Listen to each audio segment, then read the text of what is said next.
আসসালামু আলাইকুম ওয়া রাহমাতুল্লাহি ওয়া বারাকাতুহু। আমি যে টপিকটা নিয়ে আজকে আলোচনা করব সেটা হচ্ছে prophetic mindset through the lens of সিরা or through the lens of সুন্নাহ। রাসূল সাল্লাল্লাহু আলাইহি ওয়াসাল্লাম ওনার মাইন্ডসেট কেমন ছিল? মাইন্ডসেট শব্দটার সাথে আমরা মোটামুটি পরিচিত না, সবাই কি বলেন? মাইন্ডসেট মানে কি? মনস্তত্ত্ব, তাই তো? মানুষের মেন্টাল অ্যাটিটিউড, সে যেভাবে ভাবে, যেভাবে চিন্তা করে, একটা মানুষ তার চারপাশের জগৎটাকে যেভাবে দেখে, যেভাবে ভাবে, যেভাবে চিন্তা করে এবং যেভাবে সে সিদ্ধান্ত নেয়, এটাকে বলে তার mindset, the way of thinking. তো রাসূলুল্লাহ সাল্লাল্লাহু আলাইহি ওয়া আলিহি ওয়াসাল্লামের মাইন্ডসেট কেমন ছিল? তিনি বিভিন্ন সিচুয়েশনে কিভাবে সিচুয়েশনটাকে ডিল করতেন, ওনার অ্যাপ্রোচ কেমন ছিল, কোন পরিস্থিতিতে কিভাবে রিয়্যাক্ট করতেন, কিভাবে রেসপন্স করতেন, কিভাবে থিঙ্ক করতেন, কিভাবে ডিসিশন মেকিং করতেন, এই টোটাল বিষয়টাকে আজকে আমরা prophetic mindset through the lens of সিরাতে কভার করবার চেষ্টা করবো ইনশাআল্লাহ। একটু ভারী টপিক, তারপরে খুব সহজ করে উপস্থাপন প্রেজেন্টেশন করতে পারলে এটা বোঝা যাবে ইনশাআল্লাহ বিইذনিল্লাহ। তাহলে আমি প্রায়ই রাসূল সাল্লাল্লাহু আলাইহি ওয়াসাল্লামের মাইন্ডসেট বোঝানোর জন্য সিরাতে ঢুকে যাব, মানে রাসূল সাল্লাল্লাহু আলাইহি ওয়াসাল্লামের আসিরা আল আতিরা আল মুবারাকা, ওনার বায়োগ্রাফিতে প্রবেশ করব এবং সেখান থেকে রেফারেন্সগুলো শেয়ার করব আপনাদের সাথে, এবং সুন্নাহ থেকে রেফারেন্স শেয়ার করব, যাতে করে আমাদের কাছে ক্লিয়ার হয় যে ওনার মাইন্ডসেটটা কেমন, দৃষ্টিভঙ্গি কেমন। আমরা অনেকে বলি না যে দৃষ্টিভঙ্গি বদলান তো জীবন বদলে যাবে, এটা বলি না আমরা? তার মানে এটা খুব গুরুত্বপূর্ণ, মাইন্ডসেট খুব গুরুত্বপূর্ণ। আমরা প্রফিটিক মাইন্ডসেট নিয়ে কথা বলবো ইনশাআল্লাহ। আমি আমার রিসার্চে 12টা মাইন্ডসেট খুঁজে পেয়েছি, based on my personal research. আরও কিছু মাইন্ডসেট থাকতে পারে, কিন্তু মেইনলি ঘুরে ফিরে এই 12টার মধ্যেই সীমাবদ্ধ রাসূল সাল্লাল্লাহু আলাইহি ওয়াসাল্লামের মাইন্ডসেট। সেই 12টা মাইন্ডসেট কি কি, আমি পয়েন্টগুলো উল্লেখ করে আমি মূল আলোচনাতে প্রবেশ করছি। প্রথম হচ্ছে গড সেন্ট্রিক মাইন্ডসেট, 2 নম্বরে ভিশন ওরিয়েন্টেড, 3 নম্বরে উইজডম ড্রিভেন, 4 নম্বরে রিফর্ম সেন্ট্রিক, 5 নম্বরে ওপেন মাইন্ডেড, 6 নম্বর এন্টারপ্রেনাল, 7 নম্বর কনসিডারেট, 8 নম্বর ট্রান্সপারেন্ট, 9 নম্বর এপ্রিসিয়েটিভ, 10 নম্বর হচ্ছে ফ্লেক্সিবল, 11 নম্বর অপটিমিস্টিক, 12 নম্বর হচ্ছে resilient. Based on my research, আমার ক্ষুদ্র গবেষণায় আমি খুঁজে পেয়েছি যে রাসূল সাল্লাল্লাহু আলাইহি ওয়াসাল্লাম এই ধরনের মানসিকতার অধিকারী ছিলেন, এই অ্যাপ্রোচের অধিকারী ছিলেন। প্রথম যেই মাইন্ডসেটটা নিয়ে আমরা আলোচনা করব সেটা হচ্ছে গড সেন্ট্রিক মাইন্ডসেট বা আল্লাহ সেন্ট্রিক মাইন্ডসেট। অর্থাৎ রাসূল সাল্লাল্লাহু আলাইহি ওয়াসাল্লাম যে কোনো কাজে তিনি আল্লাহ তাআলাকে ফিল করতেন, সব কিছু ছিল আল্লাহ তাআলা কেন্দ্রিক। যাই তিনি করতেন না কেন, একজন মহান সত্তার সন্তুষ্টির জন্যই তিনি সেটা করতেন। তিনি কে? আওয়াজ করে বলুন, তিনি কে? আল্লাহ সুবহানাহু ওয়া তাআলা। তার সন্তুষ্টির জন্যই তিনি সব কিছু করতেন এবং সব সময় তিনি এটা ফিল করতেন যে আমার আসল ভরসা স্থল হচ্ছে আল্লাহ তাআলা। আসল ভরসা স্থল কে? আল্লাহ তাআলা। এবং আল্লাহকেই তিনি ওনার নিজের অভিভাবক হিসেবে সবসময় চিন্তা করতেন এবং তার দয়ার পরশেই যে আমরা বেঁচে আছি, তিনি যে আমাকে আগলে রেখেছেন, সার্বক্ষণিক এটাকে মনের মধ্যে ধারণ করা, সবসময় এই চিন্তাটা ভেতরে লালন করা, এটাকেই বলে গড সেন্ট্রিক মাইন্ডসেট বা আল্লাহ সেন্ট্রিক মাইন্ডসেট। এই মাইন্ডসেটের অধিকারী যদি আপনি হতে পারেন, আপনি একটা ডিভাইন পাওয়ার শিল্ডের ভেতরে থাকবেন, একটা ডিভাইন প্রোটেকশনে থাকবেন। চারিদিকে তুফান, ঝঞ্ঝা, ঝড়, অনেক কিছু, কোনো কিছু আপনাকে স্পর্শ করবে না, কারণ আপনার গড সেন্ট্রিক মাইন্ডসেট আছে। একটা মহাশক্তিধর সত্তার সাথে আপনার সংযোগায়ন আছে, কানেক্টিভিটি আছে। সো প্রথম মাইন্ডসেটটা হচ্ছে গড সেন্ট্রিক মাইন্ডসেট। রাসূল সাল্লাল্লাহু আলাইহি ওয়াসাল্লাম সবসময় সবকিছু আল্লাহ তাআলার সন্তুষ্টির জন্য করতেন এবং তিনি ভাবতেন আমার কেউ না থাক, আল্লাহ আছে। যার কেউ নাই তার কে থাকে? আল্লাহ আছে। এটাই হচ্ছে গড সেন্ট্রিক মাইন্ডসেট। আসুন আমরা সিরাতের ভেতরে ঢুকে যাই, যেহেতু আমরা বলেছি থ্রু দ্য লেন্স অফ সিরা। সিরাতের পরতে পরতে, সুন্নাহর পরতে পরতে আমরা দেখব যে তিনি গড সেন্ট্রিক মাইন্ডসেটের অধিকারী ছিলেন কিনা। আল্লাহর হাবিব সাল্লাল্লাহু আলাইহি ওয়া আলিহি ওয়াসাল্লাম একবার একটা যুদ্ধ থেকে ফেরার পথে মরুভূমির মাঝখানে সেনাবাহিনীকে থামিয়ে বিশ্রামের ঘোষণা দিলেন যে তোমরা একটু বিশ্রাম নাও। তো উনি একটা গাছের নিচে বিশ্রামের জন্য গেলেন এবং সেখানে গাছের ডালে ওনার তলোয়ারটা ঝুলিয়ে রাখলেন, ঝুলিয়ে বিশ্রাম নিতে লাগলেন, ঘুমিয়ে পড়লেন। হঠাৎ এক বেদুইন এসে রাসূল সাল্লাল্লাহু আলাইহি ওয়াসাল্লামের এই কোষবদ্ধ তলোয়ারটা কোষমুক্ত করে এরকম হাতে নিল। রাসূল সাল্লাল্লাহু আলাইহি ওয়াসাল্লাম ঘুম থেকে জেগে উঠলেন। এবার বেদুইন বলতে আরম্ভ করলো, মাইয়ামনাউকা মিন্নি, এই মুহাম্মদ তোমাকে এবার কে বাঁচাবে বলো, এই তো আমার হাতে তলোয়ার, কে বাঁচাবে? সাথে সাথেই আল্লাহর হাবিব সাল্লাল্লাহু আলাইহি ওয়া আলিহি ওয়াসাল্লাম উনি উত্তরে বললেন আল্লাহ। উত্তরে কি বললেন? কোনো চিন্তা ভাবনা নাই যে ওরে আঘাত করা যায় কিনা পাল্টা, বা কোনোভাবে ওর কনফিডেন্স ডাউন করা যায় কিনা, এদিক সেদিক কারো সাপোর্ট চাওয়া যায় কিনা, কোনো দিকে না তাকিয়ে কি বললেন? আল্লাহ। সব সময় তিনি আল্লাহ কেন্দ্রিক ছিলেন। এটাকে বলে গড সেন্ট্রিক মাইন্ডসেট। যে কোনো পরিস্থিতিতে তিনি আল্লাহ যে আমার সাথে আছেন এটা কল্পনা করতেন। এবং সুনানে আবু দাউদের একটি বর্ণনা এসেছে, রাসূল সাল্লাল্লাহু আলাইহি ওয়াসাল্লাম কানা নবী সাল্লাল্লাহু আলাইহি ওয়াসাল্লাম ইযা হাযাবাহু আমরুন সাল্লা, তাকে যখন কোনো জিনিস বিচলিত করত তিনি জায়নামাজের মুসল্লায় দাঁড়িয়ে যেতেন, সালাতের জন্য দাঁড়িয়ে যেতেন। বিপদে পড়লেই আল্লাহর কাছে সেটা সঁপে দিতেন, শেয়ার করতেন। আমরা বর্তমানে কোনো বিপদে পড়লেই কি করি? আগে কোথায় শেয়ার করি? ফেসবুকে। আসলে করা উচিত কার সাথে? হ্যাঁ, আমার স্ত্রীর সাথে শেয়ার করার আগেও শেয়ার করব কার সাথে? আমার বন্ধুর সাথে শেয়ার করার আগেও শেয়ার করব কার সাথে? আল্লাহর সাথে। আমরা যদি হিজরতের ঘটনাটাকে একটু অ্যানালাইজ করি তাহলে দেখব যে গারে সাউরে যখন আল্লাহ রাসূল সাল্লাল্লাহু আলাইহি ওয়াসাল্লাম এবং আবু বকর রাদিয়াল্লাহু তাআলা আনহু ওনারা আশ্রয় নিয়েছিলেন রাত্রিবেলায়, কুরাইশরা যখন খুঁজতেছিল, আবু বকর রাদিয়াল্লাহু তাআলা আনহু বলেন যে কুরাইশদের পা দেখা যাচ্ছে, ওরা যে হেঁটে যাচ্ছে, একটু উকি মারলেই আমাদেরকে দেখা যায়। তিনি অত্যন্ত ভীত সন্ত্রস্ত, তটস্থ, নিজের জন্য নয়, রাসূল সাল্লাল্লাহু আলাইহি ওয়াসাল্লামের সেফটির জন্য। রাসূল সাল্লাল্লাহু আলাইহি ওয়াসাল্লাম আবু বকর রাদিয়াল্লাহু তাআলা আনহুকে বলেন যে আবু বকর চিন্তা করো না, লা তাহসান ইন্নাল্লাহা মা'ানা, আবু বকর চিন্তা করো না, আল্লাহ আমাদের সাথে আছেন। সুবহানাল্লাহ। আমাদের সাথে কে আছেন? আল্লাহ আমাদের সাথে আছেন। এটা হচ্ছে গড সেন্ট্রিক মাইন্ডসেটের উদাহরণ। আপনার মনকে বুঝাতে হবে যে আল্লাহ আমার সাথে আছে। মনকে তুমি বুঝিয়ে বলো আল্লাহ আছে আমার সাথে। এই বাক্যটা মুখস্থ করা যাবে? মনকে তুমি বুঝিয়ে বলো আল্লাহ আছেন আমার সাথে। আপনার পুরো জীবনের সব কাজের সাথে যদি এই বাক্যটাকে মিলিয়ে ফেলতে পারেন দেখবেন যে কোনো কিছুই আপনার ক্ষতি করতে পারতেছে না। এটাকে বলে গড সেন্ট্রিক মাইন্ডসেট। আল্লাহ আমার সাথে আছেন, কেউ নাই কিন্তু আল্লাহ তাআলা আমার সাথে আছেন। এবং গড সেন্ট্রিক মাইন্ডসেটের সবচেয়ে বড় সুবিধা হচ্ছে আপনার মনে কখনো হতাশা কাজ করবে না, হতাশা বাঁধবে না, কারণ আপনার সাথে এক মহাশক্তিধরের কানেক্টিভিটি আছে। তিনি কে বলুন তো আওয়াজ করে? তিনি আল্লাহ। হতাশা আসবে না। এই যে আমাদের জাতীয় জীবনের এখন সবচাইতে বড় বড় সমস্যাগুলোর যদি আমরা লিস্ট করি, একটা বড় সমস্যা হচ্ছে ডিপ্রেশন, তাই না? আমরা ডিপ্রেশনে ভুগি না? আপনাদের ডিপ্রেশন হয় কখনো? আচ্ছা, ডিপ্রেশন কাকে বলে আগে বলে। ডিপ্রেশন হচ্ছে আপনার আর আপনার রবের মাঝে যে দূরত্ব, এটার নাম ডিপ্রেশন। আই রিপিট, আমার আর আমার রবের মাঝে যে গ্যাপ, আমাদের সম্পর্কের যে দূরত্ব, এটার নাম কি? ডিপ্রেশন। আপনি যত আল্লাহর সাথে সম্পর্ক জোরদার করতে পারবেন, ডিপ্রেশন আপনার থেকে দৌড়ে পালাবে। এজন্য আমাদের বিশ্বাসীদের জীবনে কোনো ডিপ্রেশন নাই। আছে? আমাদের ডিকশনারিতে কোনো ডিপ্রেশন আছে বলেন তো? আমাদের সাথে আল্লাহর সম্পর্ক কেমন বলেন? মজবুত? আলহামদুলিল্লাহ পড়ুন সবাই। তাহলে ডিপ্রেশন হচ্ছে আপনার আর আপনার রবের মাঝে যে দূরত্ব, এই দূরত্ব দূর করে দেন, ডিপ্রেশন আপনিই পালাবে। আমরা আরো কিছু সিরা থেকে ইনসিডেন্ট নিয়ে দেখি যে গড সেন্ট্রিক মাইন্ডসেটটা কেমন। দ্বিতীয় হিজরিতে যে বদরের যুদ্ধ হলো, সে বদরের যুদ্ধে ইবনে মাসউদ রাদিয়াল্লাহু তাআলা আনহু তিনি বর্ণনা করেন যে আল্লাহ রাসূল সাল্লাল্লাহু আলাইহি ওয়াসাল্লাম আগামীকাল যুদ্ধ, এর আগের দিন রাতে তিনি হাত তুলে এরকম দোয়া করতেছিলেন। আমরা তো এইভাবে দোয়া করি। আল্লাহর হাবিব সাল্লাল্লাহু আলাইহি ওয়া আলিহি ওয়াসাল্লাম তিনি দোয়া করতে করতে ইমোশনালি হাত এরকম উঁচু করে, হাত্তা ইউরা বায়াদু ইবতাইহি, বগলে শুভ্রতা দেখা যাচ্ছিল, উনি দোয়া করতেছিলেন আল্লাহুম্মা আনজিজ লি মা ওয়া'আতানি, আল্লাহুম্মা আতিনি মা ওয়া'আতানি, আল্লাহ তুমি যে বিজয় দিবে বলে প্রতিশ্রুতি করেছিল, ওই বিজয় আমাদেরকে দাও, ওই ভিক্টরি আমাদেরকে দাও। দোয়া করছিলেন। সাইয়েদনা আলী রাদিয়াল্লাহু তাআলা আনহু উনি বর্ণনা করছেন যে বদরের যুদ্ধের আগের রাতে আমরা সবাই ঘুমোচ্ছিলাম, কিন্তু রাসূল সাল্লাল্লাহু আলাইহি ওয়াসাল্লামকে দেখলাম যে না, উনি হাত তুলে শুধু আল্লাহর কাছে কান্না করছেন, দোয়া করছেন। আবু বকর রাদিয়াল্লাহু তাআলা আনহু উনি বলেন যে আমি যে দেখলাম যে তিনি ফজর পর্যন্ত দোয়া চালিয়েই যাচ্ছিলেন, দোয়া চালিয়েই যাচ্ছিলেন, দোয়া কন্টিনিউ করছিলেন তিনি। এবং দোয়া করতে করতে রাসূল সাল্লাল্লাহু আলাইহি ওয়াসাল্লাম এতটাই ইমোশনাল হয়ে গেলেন যে ওনার গায়ের চাদরটা নিচে পড়ে গেল। আবু বকর রাদিয়াল্লাহু তাআলা আনহু যে বলেন ইয়া নবী আল্লাহ কাফাকা মুনাশাদাতুকা রাব্বাক ফাইন্নাহু সায়ুনজিজু লাকা মা ওয়া'দাক, হে নবী যথেষ্ট, এনাফ ইজ এনাফ, অনেক হয়েছে নবী, আন্না, আর কাঁদতে হবে না, আপনার রব আপনাকে ভিক্টরি বা বিজয় দান করবে ইনশাআল্লাহ। তাহলে দেখেন, যুদ্ধের আগের রাতে সেনাপ্রধান কি করে?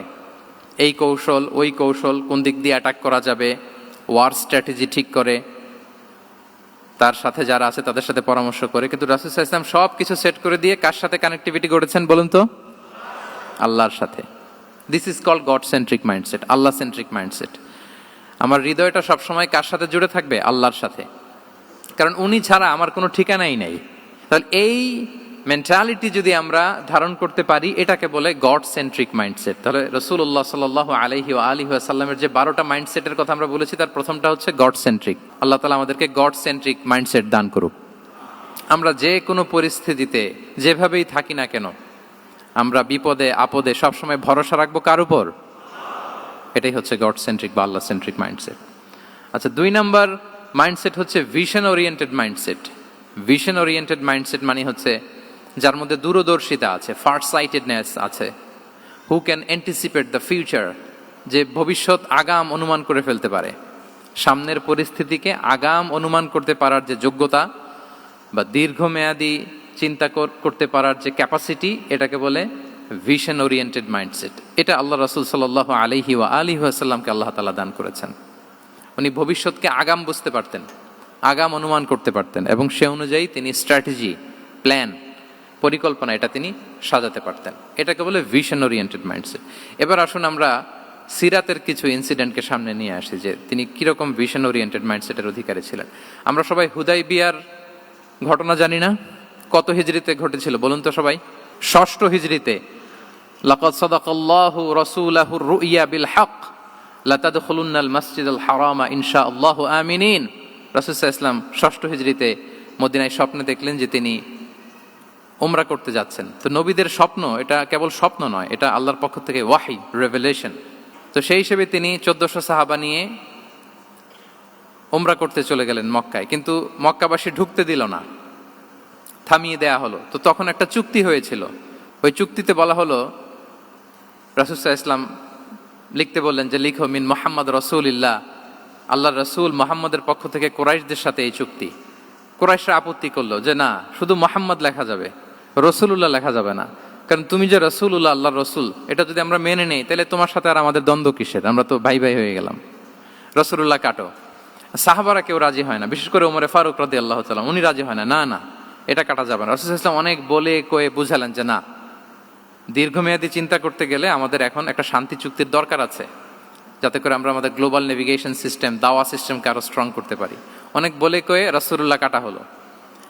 এরপর তারা বলে চুক্তিতে লিখো যে এই বছর উমরা করতে দেয়া হবে না, এই বছর ফিরে যাবেন আপনারা সবাই। এটাও সাহাবারা রাজি হয় না, আল্লাহ রাসূল সাল্লাল্লাহু আলাইহি ওয়াসাল্লাম রাজি হলেন। আবার আরেকটা ক্লোজে লেখা হলো যে আগামী বছর আসলেও 3 দিনের বেশি থাকা যাবে না, সেটাও রাজি হয়ে গেল রাসূল সাল্লাল্লাহু আলাইহি ওয়াসাল্লাম। সাহাবারা রাজি হচ্ছেন না। এরপর মক্কা থেকে কোনো লোক মদিনায় গেলে মদিনাবাসী তাকে রাখতে পারবে না, ফেরত দিতে হবে। কিন্তু মদিনা থেকে কোনো লোক মক্কায় আসলে মক্কাবাসী তাকে ফেরত দিতে বাধ্য থাকবে না। দেখেন, একটার পর একটা মুসলমানদের বিরুদ্ধে সব ক্লোজ যাচ্ছে, কোন সাহাবীরাই রাজি হচ্ছেন না। কিন্তু আল্লাহ রাসূল সাল্লাল্লাহু আলাইহি ওয়া আলিহি ওয়াসাল্লাম তিনি বললেন যে না, লিখো লিখো। ওমর ফারুক রাদিয়াল্লাহু তাআলা আনহু এতটাই রাগান্বিত হলেন, তিনি প্রশ্ন করলেন, ইয়া রাসূলুল্লাহ, আলাইসা আনতা নাবিয়্যুন হক, আপনি এই যে কম্প্রোমাইজের পর কম্প্রোমাইজ করে যাচ্ছেন, আপনি কি সত্য নবী নন, সত্য রাসূল নন? আলাসনা আলা দীনিন হক, আমরা কি সত্যের উপর প্রতিষ্ঠিত নই? আলাইসাল কুরআনু কিতাবুন হক, তো সব যদি সত্য হয় আপনি কেন এগুলো মানছেন? রাসূল সাল্লাল্লাহু আলাইহি ওয়াসাল্লাম বললেন যে ওমর, তুমি বাদ সেদো না, মেনে নাও। মেনে নিলেন, এবং এই মেনে নেওয়াটাকে আল্লাহ ভিক্টরি বলে ঘোষণা দিলেন, বিজয় বলে। আল্লাহু আকবার। ইন্না ফাতাহনা লাকা ফাতহাম মুবিনা। এবং হুদাইবিয়ার এই সন্ধি থেকেই বেসিকলি মক্কা বিজয় ওইদিকে ত্বরান্বিত হয়েছে গতি প্রবাহটা। কারণ রাসূল সাল্লাল্লাহু আলাইহি ওয়াসাল্লাম অনেক দূর দেখেছেন, সাহাবারাই সামনের কিছু বিষয়ে তারা খেয়াল করছেন, কিন্তু রাসূলুল্লাহ সাল্লাল্লাহু আলাইহি ওয়াসাল্লাম তিনি অনেক দূর দেখতে পাচ্ছেন। আচ্ছা বলেন, 3 তলার উপর থেকে একজন একটা ভিউ দেখতে পায়, আর 30 তলা উপর থেকে আরেকজন একটা কন্ডোমিনিয়ামের উপর থেকে একটা পানোরামিক ভিউ দেখতে পায়, দুইজনের ভিউ দেখা কি একরকম হয়? বলেন, একরকম হবে? কখনোই হবে না। তাহলে 30 তলার উপর থেকে যিনি দেখবে, তিনি একটা পানোরামিক ভিউ দেখবে, দ্য টোটাল সিনারিও তার কাছে ক্রিস্টাল ক্লিয়ার হবে, যেটা সাহাবা রিদওয়ানুল্লাহি তাআলা আলাইহিম আজমাইন ওনাদের কাছে ক্লিয়ার ছিল না। এবং ঠিকই এই যে এটা তো বেশি দিন স্থায়ীও হয়নি, 6ষ্ঠ হিজরি থেকে 8ম হিজরি, মাত্র 3 বছরের ব্যবধানে রাসূল সাল্লাল্লাহু আলাইহি ওয়াসাল্লাম যত রিজিওনাল সুপার পাওয়ার ছিল, ওয়ার্ল্ড সুপার পাওয়ার ছিল, পার্সিয়ান এম্পায়ার, তারপর Roman empire, Byzantine empire, Egyptian empire, সব এম্পায়ারদের কাছে চিঠি পাঠিয়েছেন, সালামুন আলা মান ইত্তাবা আল হুদা আসলিম তাসলাম। এবং ইসলামের এক্সপান্ড হয়েছে, ওনার গ্লোবাল নেভিগেশন সিস্টেম উনি চালু করেছেন।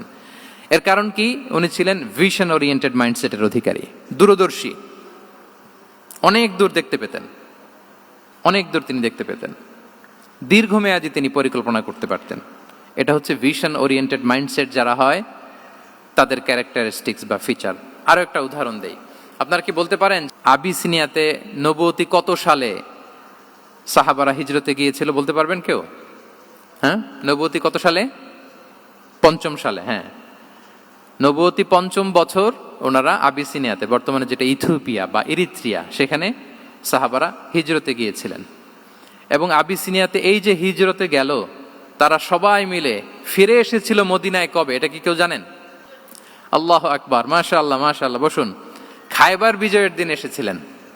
আবিসিনিয়াতে যারা হিজরতে গিয়েছিলেন তারা মদিনায় ব্যাগ এন্ড ব্যাগেজ সবকিছু নিয়ে খায়বার বিজয়ের সময়, মানে 7ম হিজরিতে এসেছিলেন। তো রাসূল সাল্লাল্লাহু আলাইহি ওয়াসাল্লাম যখন মক্কা থেকে মদিনায় হিজরত করলেন, সব সাহাবারা মদিনায় চলে আসছেন। মদিনায় এখন একটা ইসলামিক সোসাইটি, ইসলামিক স্টেট। বদরের যুদ্ধে মুসলমানদের বিজয়, খন্দকে বিজয়, খন্দক তো 5মে। তারপরে ওনারা কেন আসে না বলেন তো? আসেনি। 7ম হিজরিতে এসেছেন। জাফর রাদিয়াল্লাহু তাআলা আনহুর নেতৃত্বে, সাইয়েদনা আলী রাদিয়াল্লাহু তাআলা আনহুর আপন ভাই, বড় ভাই, ওনার নেতৃত্বে যখন 7ম হিজরিতে ওখানে যাওয়ার 15 বছর পর যখন তারা সবাই ফিরলেন, রাসূল সাল্লাল্লাহু আলাইহি ওয়াসাল্লাম এত খুশি হলেন, তিনি বললেন, মা আদরি বিআইয়িহিমা আনা আফরাহ বিফাতহি খাইবার আও বিকুদুমি জাফর। আমি কোনটাতে বেশি খুশি আজকে আমি জানি না, খায়বার বিজয়ে বেশি খুশি না আমার ভাই জাফরকে পেয়ে বেশি খুশি। আল্লাহু আকবার, এত খুশি হয়েছিলেন। তো এখন এমনি তো মনে প্রশ্ন জাগে যে রাসূল সাল্লাল্লাহু আলাইহি ওয়াসাল্লাম যখন মদিনায় চলে আসলেন, কোরআনের আয়াতগুলো নাজিল হয়, সালাত ফরজ হলো, যাকাত আসলো, সব হলো, একটার পর একটা হচ্ছে, ইসলামিক স্টেট, তো ওনারাই কেন আবিসিনিয়াতে পড়ে আছেন? প্রশ্ন জাগে না? ওই সময় একটা ক্রাইসিস মোমেন্ট ছিল, তখন ওনারা গিয়েছিল আবিসিনিয়াতে, কিন্তু আসে না কেন? ওনারা এসেছেন 7ম হিজরিতে। এর কারণ আবিসিনিয়ায় কিছু মুসলিমদেরকে রেখে দেওয়া, এটা রাসূলুল্লাহ সাল্লাল্লাহু আলাইহি ওয়াসাল্লামের প্ল্যান বি ছিল। কি ছিল? Plan B. রাসূল সাল্লাল্লাহু আলাইহি ওয়াসাল্লাম অপেক্ষা করছিলেন যে মদিনাকে প্রথমে ইন্টারনাল যত থ্রেট আছে এগুলো থেকে মুক্ত করতে হবে, এরপরে মদিনাকে যত এক্সটার্নাল থ্রেট আছে এগুলো থেকে মুক্ত করতে হবে। সব যখন মুক্ত করে উনি দেখলেন যে না, মদিনা সেফ জোন, এখন আর আলাদা একটা বেজ, একটা এক্সট্রা সেফ জোন বা এডিশনাল বেজ আমার কোথাও দরকার নাই। তখনই তিনি লোক পাঠালেন যে যাও, জাফরের নেতৃত্বে আবিসিনিয়ায় যারা হিজরত করেছে তারা সবাই মদিনায় চলে আসো। সুবহানাল্লাহ বিহামদি। তাহলে একটা প্ল্যানে কাজ করতেন না। আমরা তো এরকম করি, একটাই প্ল্যান। প্ল্যান কয়টা? এটা যদি ওয়ার্ক না করে শেষ, আমও নাই, সালাও নাই। কিন্তু রাসূলুল্লাহ সাল্লাল্লাহু আলাইহি ওয়া আলিহি ওয়াসাল্লামের প্ল্যান এ ছিল, প্ল্যান বি ছিল, প্ল্যান সি ছিল। প্ল্যান এ ওয়ার্ক না করলে প্ল্যান বি তে যেতেন, বি ওয়ার্ক না করলে সি তে যেতেন, এইভাবে তিনি কাজ করতেন। তাহলে এটা হচ্ছে বেসিকলি ভিশন ওরিয়েন্টেড মাইন্ডসেটের অধিকারী যারা, তারা এটা করে, যারা ফিউচারকে অ্যান্টিসিপেট করতে পারে, আগাম অনুভব করতে পারে যে কি হতে পারে সামনে। এই যে বাংলাদেশের বিভিন্ন প্ল্যান পরিকল্পনায় আমরা দেখা যায় যে এখান দিয়ে একটা ব্রিজ করে পরে ভাঙতে হয়, রাস্তা একটা তৈরির পরে ভাঙতে হয়, কোথায় এক টানেল হয়ে আছে প্রতি মাসে মাসে এখন লস হয়, তারপর 1 ঘন্টা বৃষ্টি হলে পুরো ঢাকা শহর এটা বন্যা হয়ে যায়। এগুলো হচ্ছে একাধিক প্ল্যান না থাকা, ভিশনারি অ্যাটিটিউডের অধিকারী না হওয়ার কারণে এই ঝামেলাগুলো আমাদের হচ্ছে। তো প্রফেটিক সিরার এই প্রফেটিক মাইন্ডসেট থেকে আমাদের নেয়ার বিষয় হচ্ছে এটা, যে আমাদেরকে ভিশনারি অ্যাটিটিউডের হতে হবে। রাসূল সাল্লাল্লাহু আলাইহি ওয়াসাল্লাম ভিশন ওরিয়েন্টেড মেন্টালিটির ছিলেন।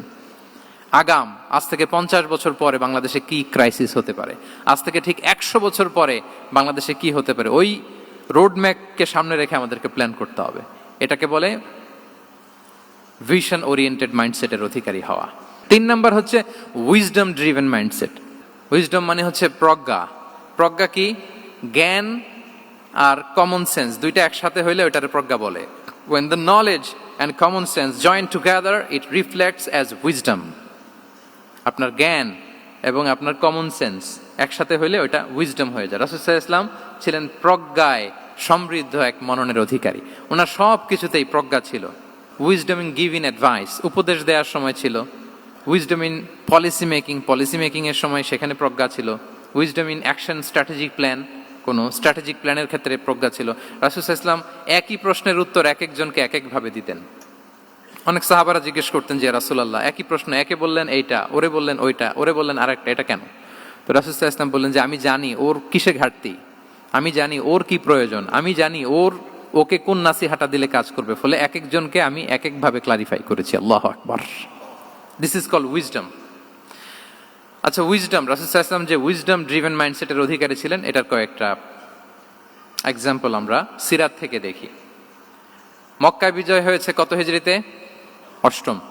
অষ্টম হিজরিতে যখন মক্কা বিজয় হলো, তখন রাসূল সাল্লাল্লাহু আলাইহি ওয়াসাল্লাম আম্মাজান আয়েশার সাথে গল্প করছিলেন আর বলছিলেন, আয়েশা, লাউলা হাদাসাতু আহদি কওমিকা বিল কুফরি লা নাকাতুল কাবাতা ওয়া লা জাআলতুহা আলা আসাসি ইব্রাহিম। আয়েশা, তোমার এই মক্কাবাসী, তোমার এলাকার লোকজন যদি একটা কেওস সৃষ্টি না করতো, তাহলে কাবার যে আসল শেপ, আমি ওই আসল শেপে এটাকে ফেরত নিতাম, কিন্তু নিতে গেলে এখন একটা ঝামেলা বাঁধবে, এজন্য নিব না। ব্যাপারটা হচ্ছে, আমরা এখন যে কাবাটাকে দেখি, এটা হচ্ছে স্কয়ার আকৃতির। স্কয়ার মানে কি? বর্গাকৃতি, তাই তো? বর্তমান কাবা কোন আকৃতির বলেন তো? একটা বড় কিউবের সাইজ না? দূর থেকে দেখলে মনে হয় একটা বড় কিউবের সাইজ, কিউবের আকৃতি মানে স্কয়ার, চতুর্ভুজ। কিন্তু সাইয়েদানা ইব্রাহিম আলাইহিস সালাম যে কাবা নির্মাণ করেছিলেন, এটা কিন্তু এরকম কিউব ছিল না, ওটা ছিল রেক্ট্যাঙ্গেল। রেক্ট্যাঙ্গেল ছিল, মানে আয়তাকৃতির ছিল, এরকম লম্বা। এই যে এই টেবিলটা যেরকম, টেবিলের যে শেপ এরকম ছিল, এরকম লম্বা কাবা ঘর ছিল আয়তাকৃতির। কিন্তু এখন এটা কমে স্কয়ার আকৃতির হয়ে গেছে। এর কারণটা কি? কাবা একবার ওখানে অগ্নিকাণ্ড ঘটার কারণে ধ্বংস হয়েছিল, ফলে কাবাকে আবার রিনোভেশন করা লেগেছিল, পুনর্নির্মাণ। তো কুরাইশরা সিদ্ধান্ত নিয়েছিল, কাবা পুনর্নির্মাণে আমরা কোনো হারাম টাকা ইউজ করব না, যার কাছে যত হালাল টাকা আছে নিয়ে আসা হলো। কিন্তু হালাল টাকা যতটুকু জমা হয়েছে, এটা দিয়ে পুরো কাবা নির্মাণ হয় না, অর্ধেক হয়। ফলে কাবা যে আয়তাকৃতির ছিল, সেটা না হয়ে গেছে কি বলেন? বর্গাকৃতির, মানে স্কয়ার। ওই স্কয়ার কাবাই আজ পর্যন্ত রয়ে গেছে। কিন্তু ওই যে আয়তক্ষেত্রের যে শেপের মধ্যে যতটুকু জায়গা বাকি ছিল, ওইখানে দেখবেন একটা ক্রিসেন্টের মতো আছে, হেজরে ইসমাইল, হাতিমে কাবা বলে। ওইটার ভিতরে নামাজ পড়া আর কাবার ভিতরে নামাজ পড়া একই হুকুম। ওইটার ভিতরে নামাজ পড়া আর কাবার ভিতরে নামাজ পড়া কি একই হুকুম। ফলে ওই হাতিমের ভেতরে ফরজ সালাত আদায় হয় না, নফল সুন্নাত পড়া যায়। এমনকি কাবার ভেতরেও ফরজ সালাত আদায় করলে আদায় হবে না, কারণ নামাজের ফরজের মধ্যে একটা ফরজ হচ্ছে ইলা জিহাতিল কাবা, টু দ্য ডাইরেকশন অফ কেবলা। আপনার কেবলা মুখী হইতে হবে না। আপনি তো কাবার ভিতরে ঢুকে গেছেন, এখন কাবা কোন দিকে? কাবা তো নাই, বের হইতে হবে। বের হয়ে কাবা মুখী হলে সালাত হবে। I think you got the point. তো তাহলে রাসূল সাল্লাল্লাহু আলাইহি ওয়াসাল্লামের উইজডম বা প্রজ্ঞাটা এখানে দেখেন। আম্মাজান আয়েশা রাদিয়াল্লাহু তাআলা আনহাকে উনি বললেন যে, আয়েশা, মক্কা তো বিজয় হলো, মক্কার কন্ট্রোল তো এখন আমার হাতে। চাইলে আমি কাবাকে ভেঙে সেই ইব্রাহিম আলাইহিস সালামের যে বেইজ, ওরকম লম্বা করে শেপ দিতে পারি, কিন্তু দিব না। কেননা দিলে মক্কা একটা ক্যাওস হতে পারে। কি হতে পারে? কারণ তারা একেবারে ভেরি রিসেন্ট মুসলমান হয়েছে, তারা না বুঝেই বলবে যে সেই আদি কাবা, মুহাম্মদ এই কাবার অপমান করেছে, কাবাকে ভুলুণ্ঠিত করেছে, সম্মানকে নষ্ট করেছে, এরকম একটা কোশ্চেন রাইজ করতে পারে। এই জন্য আমি করলাম না। সুবহানাল্লাহ। This is called wisdom. এটাকে কি বলে? প্রজ্ঞা। এটাকে প্রজ্ঞা বলে। তাহলে আপনার জ্ঞান এবং আপনার কমন সেন্স দুইটা যখন কানেক্ট করে, তখন সেটা প্রজ্ঞা হয়। প্রজ্ঞার আরেকটা উদাহরণ যদি দেই সিরাত থেকে, রাসূল সাল্লাল্লাহু আলাইহি ওয়াসাল্লামের যে কনফ্লিক্ট রিজলভিং ক্যাপাসিটি ছিল, যখন কাবাকে পুনর্নির্মাণ করা হচ্ছে, তখন হাজরে আসওয়াদকে বের করা লেগেছিল, এবং রিনোভেশন শেষে আবার হাজরে আসওয়াদকে তার জায়গা মতো, মানে ব্ল্যাক স্টোন, যেটাতে চুমু দিলে মানুষের গুনাহ মাফ হয়ে যায়, হাজরে আসওয়াদ, চিনতে পেরেছেন না? ফলে অনেক বোনেরা, যাদের জন্য হেজাব নিকাব মেনটেন করা হচ্ছে ফার্জ, পর্দার কোনো বালাই নাই, পুরুষের সাথে ধাক্কা ধাক্কি করে তার শরীর মিশে যাচ্ছে, গা মিশে যাচ্ছে, ধাক্কা ধাক্কি করে একটা সুন্নতের জন্য ফরজকে স্যাক্রিফাইস করে ফেলতেছে।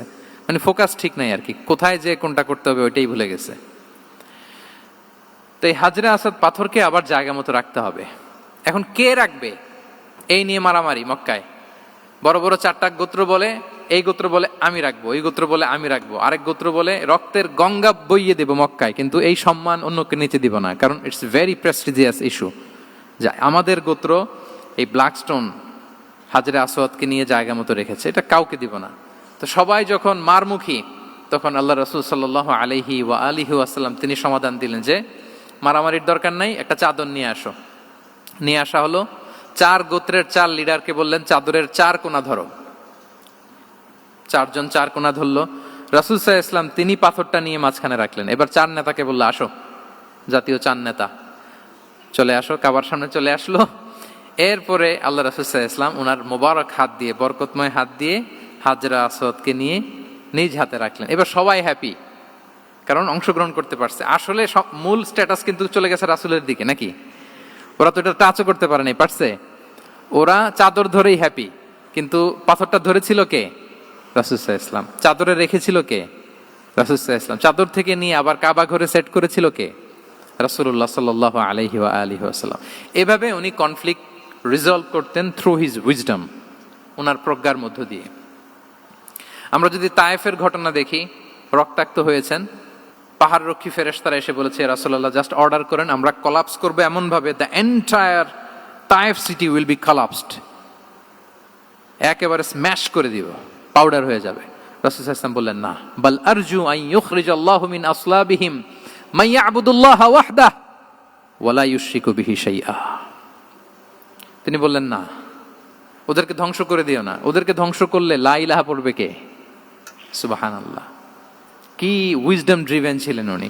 উনি বলেন যে আমি আশা করি, প্রত্যাশা রাখি, দোয়া করি যে ওরা আমাকে প্রত্যাখ্যান করেছে, কিন্তু ওদের যে নেক্সট জেনারেশন, ওরা সাক্ষী দেবে আশহাদু আল্লাহ ইলাহা ইল্লাল্লাহ ওয়া আশহাদু আন্না মুহাম্মাদার রাসূলুল্লাহ। এবং তাই হয়েছে। এখন তায়েফে যান, চারদিক থেকে আল্লাহু আকবার ধ্বনিতে মুখরিত তায়েফ, এবং এত চমৎকার শহর, এটা একটা ট্যুরিস্ট ডেস্টিনেশন হয়ে গেছে। সৌদি আরবিয়াতে যারা যায়, তায়েফ না গেলে লোকদের ভালো লাগে না। ঠান্ডা, সবুজ শ্যামল, রেইনফল হয়, ফলমূল পাওয়া যায়। আব্দুল্লাহ ইবনে আব্বাস রাদিয়াল্লাহু তাআলা আনহুর স্মৃতিধন্য মসজিদ আছে, অনেকগুলো ইউনিভার্সিটি আছে, ইসলামিক ইনস্টিটিউশন আছে।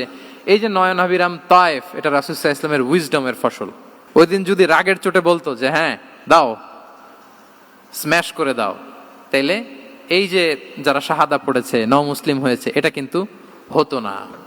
তাহলে এটা হচ্ছে রাসূল সাল্লাল্লাহু আলাইহি ওয়াসাল্লামের প্রজ্ঞার একটা উদাহরণ। আর একটা উদাহরণে যাই।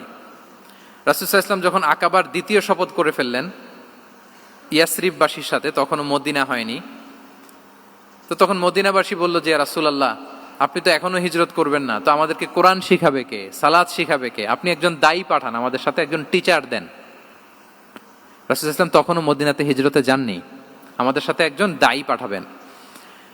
তো রাসূল সাল্লাল্লাহু আলাইহি ওয়াসাল্লাম একজনকে দায়ী হিসেবে পাঠিয়েছিলেন। বলেন ওই দায়ীর নাম কি?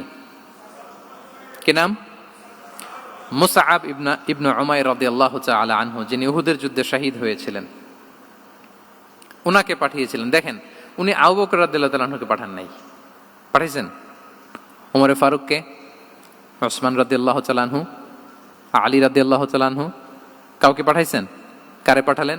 মুসআবকে। এর কারণ হচ্ছে উনি দেখতে খুব স্মার্ট ছিলেন, খুব ড্যাশিং ফেসের অধিকারী ছিলেন, মক্কার এলিট ফ্যামিলির একজন যুবক ছিলেন, এবং উনি সবচাইতে দামি দামি পারফিউম কালেক্ট করে ওইটা দিতেন। উনি মক্কার কোনো রাস্তা দিয়ে হেঁটে গেলে লোকজন বুঝতো এই রাস্তা দিয়ে কিছুক্ষণ আগে হেঁটে গিয়েছে মুসআব ইবনে উমাইর। সুবহানাল্লাহ। আমরা বাংলায় বলি না যে আগে দর্শনদারি পরে গুণবিচারী, এই কথাটার সাথে পরিচিত আপনারা? আগে দর্শনদারি পরে গুণবিচারী। আল্লাহ তাআলা এক একজনকে আমাদেরকে এক এক অবয়বে সৃষ্টি করেছেন। হুয়াল্লাযী ইউসাউবিরুকুম ফিল আরহামি কাইফা ইয়াশা। আল্লাহর একটা নাম হচ্ছে তিনি আল মুসাউবির, দ্য ডিজাইনার। মায়ের গর্ভে থাকতেই আমাদের কার চেহারা, কার কণ্ঠস্বর, কার স্কিন কালার, কে কিরকম হব, সব ফিক্স তিনি ঠিক করে দিয়েছেন। এটা আল্লাহর দেয়া। কিন্তু রাসূল সাল্লাল্লাহু আলাইহি ওয়াসাল্লামের উইজডমের ব্যাপার হচ্ছে তিনি আবু বকর রাদিয়াল্লাহু তাআলা আনহু, ওমর রাদিয়াল্লাহু তাআলা আনহু, ওসমান আলী, কাউকে চুজ না করে কাকে পাঠালেন? মুসআব ইবনে উমাইরকে। যে তাকে দেখলেই সবাই আগে পাগল হয়ে যায়, মানে ইমপ্রেস হয়ে যায়। হ্যাঁ, ফার্স্ট ইমপ্রেশনটা তার খুব ভালো, খুব ভালো। উনি মুসআব ইবনে উমাইরকে পাঠালেন, এবং যেই প্ল্যান সেই কাজ। উনি যে পুরো মদিনা কাঁপায় ফেলছেন, মাশাআল্লাহ। মদিনার ঘরে ঘরে উনি ইসলামের বার্তা পৌঁছে দিয়েছেন, এবং স্বয়ং রাসূলুল্লাহ সাল্লাল্লাহু আলাইহি ওয়াসাল্লামের আগে তিনি মদিনাতে জুমার নামাজ পড়েছিলেন। কারণ জুমার বিধান আসছে, কিন্তু মক্কা এমন একটা ল্যান্ড যেখানে এখনো জুমা পড়া আবশ্যক হয় নাই, চারদিকে কুফর বেষ্টিত। তো রাসূল সাল্লাল্লাহু আলাইহি ওয়াসাল্লাম লোক পাঠিয়েছেন যে জুমার বিধান এসছে, মুসাব তুমি কিন্তু মদিনায় যারা আছে তাদেরকে নিয়ে জুমা পড়ে ফেলো। তো মুসাব রাদিয়াল্লাহু তাআলা আনহু স্বয়ং রাসূলুল্লাহ সাল্লাল্লাহু আলাইহি ওয়াসাল্লামের আগে রাসূল সাল্লাল্লাহু আলাইহি ওয়াসাল্লামের পারমিশন নিয়ে মদিনাতে জুমা কায়েম করে ফেলছে। সুবহানাল্লাহি ওয়া বিহামদিহি। দেখেন, উইজডম ড্রিভেন পার্সোনালিটির অধিকারী ছিলেন, প্রজ্ঞার অধিকারী ছিলেন, অন্য কাউকে পাঠাননি। কাকে পাঠিয়েছেন? মুসআব ইবনে উমাইর। তাহলে উনি যেই কাজটাই করতেন, যেটা বলতেন, যেটাতে এঙ্গেজ হতেন, এর নেপথ্যে প্রজ্ঞা ছিল। কি ছিল ভাই? উইজডম ছিল। আল্লাহ যেন সেই উইজডম আমাদেরকে দান করেন, আল্লাহ যেন সেই প্রজ্ঞা দিয়ে আমাদেরকে সমৃদ্ধ করেন। আমরা সবাই পড়ি আমিন। 4 নাম্বার হচ্ছে রিফর্ম সেন্ট্রিক মাইন্ডসেট। মানে রাসূল সাল্লাল্লাহু আলাইহি ওয়াসাল্লাম সংস্কারবাদী ছিলেন আর কি। ভুলভাল দেখলে রিফর্ম করতেন, ইসলাহ করতেন, সংস্কার। এখন তো এই যে অনেকগুলো সংস্কার কমিটি হলো দেখলাম বাংলাদেশে, খুব সুন্দর, বিভিন্ন বিষয়ে সংস্কার হচ্ছে। এবং স্বাধীনতার পরে আমাদের বয়স তো আর বেশি না, মানে সব দলের লোকেরা মিলে একসাথে এরকম বসা, এরপর রাষ্ট্রীয় ইস্যু নিয়ে ডিসকাস করা, এরপর মাঝে মাঝে আবার ওয়াক আউট করা, আবার একটু মিষ্টি ঝগড়া করা, আবার একটু ফান করা, এই সব কিছুর মধ্য দিয়ে জাতির জন্য ভাবা, নতুন নতুন চিন্তা প্রণয়ন। That's very good, I do appreciate. এটা দরকার, এমন বাংলাদেশই তো আমরা চেয়েছিলাম, ঠিক কিনা বলেন? এই যে রিফর্ম হচ্ছে, এটা অ্যাপ্রিসিয়েবল। রাসূল সাল্লাল্লাহু আলাইহি ওয়াসাল্লামের কিন্তু এই রিফর্ম সেন্ট্রিক মাইন্ডসেট ছিল। অন্যায় দেখলে, ভুলভাল দেখলে, অসঙ্গতি দেখলে, ইনকনসিস্টেন্সি দেখলে শুধরে দিতেন। শুদ্ধাচার অভিযান চালিয়েছেন মক্কাতেও মদিনাতেও, রিফর্ম করতেন। সব খারাপকে তিনি ভালো দিয়ে পরিবর্তন করে দিতেন। আসুন সিরাতের আয়নায়, থ্রু দ্য লেন্স অফ সিরা আমরা দেখি কিভাবে পরিবর্তন করতেন। রাসূল সাল্লাল্লাহু আলাইহি ওয়াসাল্লামের একটা আদত বা হ্যাবিট ছিল, তিনি কোনো ব্যক্তির বা কোনো স্থানের কোনো বাজে নাম বা খারাপ নাম দেখলে ওটা ভালো নামে চেঞ্জ করে দিতেন। মক্কা থেকে মদিনায় হিজরতের আগে মদিনার নাম ছিল ইয়াসরিব। কি ছিল? ইয়াসরিব মানে হচ্ছে প্রতিশোধ বা নিন্দা বা ক্ষোভ বা ভর্ৎসনা, সবগুলোই খুব বাজে মিনিং ডিনোট করে। রাসূল সাল্লাল্লাহু আলাইহি ওয়াসাল্লাম বললেন, আমি যেই শহরে হিজরত করব এই শহরের নাম ক্ষোভ, এই শহরের নাম হিংসা, এটা হইতে পারে? বলেন। রাহমাতাল লিল আলামিন, mercy and peace for the entire universe করে যাকে আল্লাহ পাঠিয়েছেন, উনি যেই শহরে থাকবেন ওই শহরের নাম প্রতিশোধের শহর, এটা হবে? উনি শহরের নাম চেঞ্জ করে দিলেন। উনি শহরের নাম দিলেন মদিনাতুন নবী। কি দিলেন? মদিনাতুন নবী, অথবা তওবা তয়্যিবা, চেঞ্জ করে দিলেন, পরিবর্তন করে দিলেন। এক এলাকায় যে বিষ্ণু ইসলাম দেখলেন যে গাছপালা হয় না, উনি বললেন মাসমু হাযিহিল আরদ, এই জায়গার নাম কি? সবাই বলে ইসমুহা গাদেরা। গাদেরা মানে হচ্ছে মাকান লা নাবাতা ফিহি ওয়ালা শাজার, এমন জায়গা যেখানে ঘাস লতাপাতা কিছুই জন্মায় না। রাসূল সাল্লাল্লাহু আলাইহি ওয়াসাল্লাম বললেন, এই জন্যই তো ঘাস জন্মায় না, নাম তো রাখছো খুব বাজে একটা নাম। রাসূল সাল্লাল্লাহু আলাইহি ওয়াসাল্লাম বললেন, আজ থেকে এলাকার নাম গাদেরা নয়, এলাকার নাম আজকে থেকে খাদেরা। কি নাম? খাদেরা মানে কি বলেন? সবুজ, গ্রিন, এভারগ্রিন, সবুজ শ্যামল। এবং রাসূল সাল্লাল্লাহু আলাইহি ওয়াসাল্লাম যখন গ্রিন ল্যান্ড নাম দিয়ে দিলেন, এরপর থেকে সবুজ শ্যামল করে আল্লাহ জায়গাটাকে বরকতময় করে দিলেন। Changing names. এক সুন্দরী নারীকে বললেন মাসমুকি, কি নাম? বলে আসিয়া। আসিয়া মানে অবাধ্য। রাসূল সাল্লাল্লাহু আলাইহি ওয়াসাল্লাম বললেন, তুমি এত সুন্দরী, you are a beautiful lady, আর কি বাজে একটা নাম রেখেছো আসিয়া। তুমি আসিয়া কেন হবে? আজকে থেকে তোমার নাম জামিলা, মানে তুমি সুন্দরী, রূপবতী। সুবহানাল্লাহ, সুন্দর একটা নাম দিয়ে দিলেন। এক সাহাবীর নাম ছিল হাজান। হাজান মানে রাফ এন্ড টাফ, রুক্ষ। রাসূল সাল্লাল্লাহু আলাইহি ওয়াসাল্লাম বললেন, না, হাজান না, তোমার নাম আজকে থেকে সাহাল। কি নাম? সাহাল। সাহাল মানে সহজ। উনি বলেন, যেদিন থেকে সাহাল রাখছি এর আগ পর্যন্ত নাকি ওনার অসুস্থতা, রোগ বালাই একটার পর একটা লেগেই থাকতো। যেদিন থেকে সাহাল, ওই দিন থেকে উনি বলেন যে আল্লাহ তাআলা নবীর এই নাম চেঞ্জ করে দেওয়ার বারাকায় আমার পুরো জীবনের সব কাজকে আল্লাহ তাআলা সহজ করে দিয়েছেন। তাহলে রিফর্ম সেন্ট্রিক মাইন্ডসেট, আমরাও খারাপ কিছু দেখলে ভালো দিয়ে পরিবর্তন করব। কি বলেন? আচ্ছা, এটা তো নাম চেঞ্জ করে দেয়া। এবার সোশ্যাল রিফর্ম তিনি কি কি করেছেন আমরা একটু দেখি। তিনি যখন যুবক, মক্কায় এক ইয়ামানি লোক ব্যবসা করতে এসে তার প্রোডাক্ট বিক্রি করার পরে, আস ইবনে ওয়াইল নামে এক লোকের কাছে বিক্রি করার পরে যখন দাম চাইতে গেল, আস বলে, আরে বেটা, আমরা মক্কার সন্তান, আমরা দাম দিব না। তো সে ভাবলো হয়তো আমার সাথে ঠাট্টা করেছে, হজের মৌসুম যাক, বেচাকেনা শেষ করে যাওয়ার পথে দামটা নিয়ে যাব। সে ফেরার দিন আবার গেল যে আমার তো জিনিসের দামটা আপনি দিলেন না। সে বলে, আমরা এই ভূখণ্ডের মালিক, আমরা দাম দেই না, এটা তো বড় জুলুম। সে কান্নাকাটি শুরু করলো। তার এই কান্নাকাটি দেখে আল্লাহ রাসূল সাল্লাল্লাহু আলাইহি ওয়াসাল্লাম ওনার চাচা জুবাইর ইবনে আব্দুল মুত্তালিব সহ ইয়াং স্টার যারা আছে, দ্য ইয়ুথ অফ মক্কা, তাদের সবাইকে নিয়ে একটা সোসাইটি করলেন। এই যে আমরা হালাফুল ফুদুলের নাম শুনি না, যেটা বাংলায় আমরা কি বলি? হিলফুল ফুজুল। এই নামে তো অনেক সংগঠন আছে বাংলাদেশে। কি বলেন? যুবকরা কোনো সংগঠন করলে কমনলি এই নামটা পছন্দ করে, হিলফুল ফুজুল। আসলে এটার মূল নাম ছিল হালাফুল মুত্তাইয়িবিন। তিব মানে হচ্ছে রং। রাসূল সাল্লাল্লাহু আলাইহি ওয়াসাল্লাম সবাই মিলে, তখন জাহিলি যুগে একটা কালচার ছিল, বালতি ভর্তি রঙের ভেতরে হাত ঢুকিয়ে দিত, দিয়ে এই রং সমেত হাতটা তারা পাথরের মধ্যে লাগাতো, সবার হাত ওইখানে দিত, মানে আমরা হাতে হাত রেখে কমিটেড, আমরা ঐক্যবদ্ধ হলাম। সেখান থেকে হয়েছে হালাফুল মুত্তাইবিন থেকে হালাফুল ফুদুল। ওনারা বলল যে না, আমরা সবাই থাকবো মা আল মাজলুমি দিদ্দা জালেম, আমরা মজলুমের পক্ষে থাকবো, জালেমের বিপক্ষে থাকবো।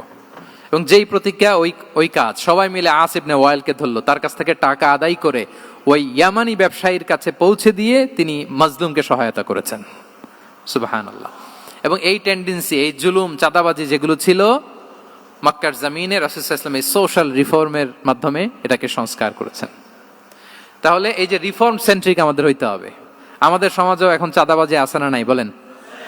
খুন খারাপি আছে না নাই? সামাজিক অনাচার? তাহলে ঐক্যবদ্ধ হইতে হবে আমাদেরকে রিফর্মের জন্য। যুবক যারা আমরা আছি, যাদেরকে আল্লাহ আমাদের বলার সুযোগ দিয়েছে, লেখার সুযোগ দিয়েছে, ফিল্ডে কাজের সুযোগ দিয়েছে, আমরা সবসময় মজলুমের পক্ষে থাকবো, আমরা সবসময় জালেমের বিপক্ষে থাকবো। আমাদের নীরবতা আর আমাদের নিশ্চুপ থাকাই জালিমদেরকে আরো বড় বড় জালিম বানিয়েছে। এজন্য নাহনু মাআল মাজলুম দিদ্দা যালিম, এটা হচ্ছে আমাদের স্লোগান। আমরা কাদের সাথে? মজলুমের সাথে। আওয়াজ করে বলেন, কার সাথে? ইত্তাকু দাওয়াতাল মাজলুম। রাসূল সাল্লাল্লাহু আলাইহি ওয়াসাল্লাম বলেন, তোমরা মাজলুমের কান্নাকে ভয় করো, কেননা মাজলুমের কান্না আর আল্লাহর মাঝে কোনো ফারাক থাকে না, কোনো পর্দা থাকে না, বদদোয়া করলেই কবুল হয়ে যায়। তাহলে এভাবে রাসূলুল্লাহ সাল্লাল্লাহু আলাইহি ওয়া আলিহি ওয়াসাল্লাম তিনি সোশ্যাল রিফর্ম করেছেন।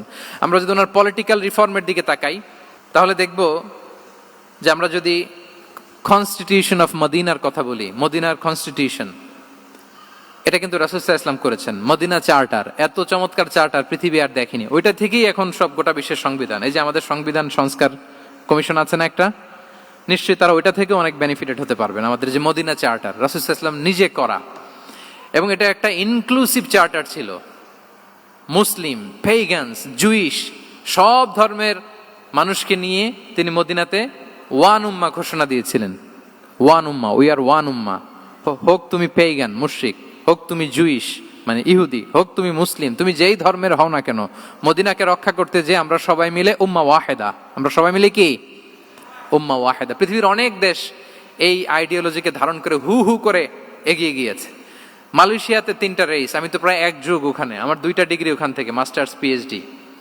আমি কাছ থেকে তাদেরকে দেখার সুযোগ পেয়েছি। ওখানে মালয়েরা আছে, তামিলরা আছে, চাইনিজরা আছে, 3 জাতি মিলে ওদের স্লোগান হচ্ছে সাতু মালয়েশিয়া।